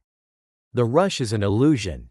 The deadline is imaginary. If time isn't really chasing you, then there's nothing to run from. Your past is a memory, your future is a dream, but your life, the only place you can ever truly be, is right here. You have the power to reclaim it. I have a challenge for you. For just one day, try to bring the observer into your awareness. When you feel that familiar hurry, pause for a breath and ask, who is noticing this feeling? Let me know in the comments how it feels. What's the biggest source of time anxiety in your life? Sharing it can make others who feel the same way feel less alone. Let's create a community of people stepping onto the solid ground of the present moment together.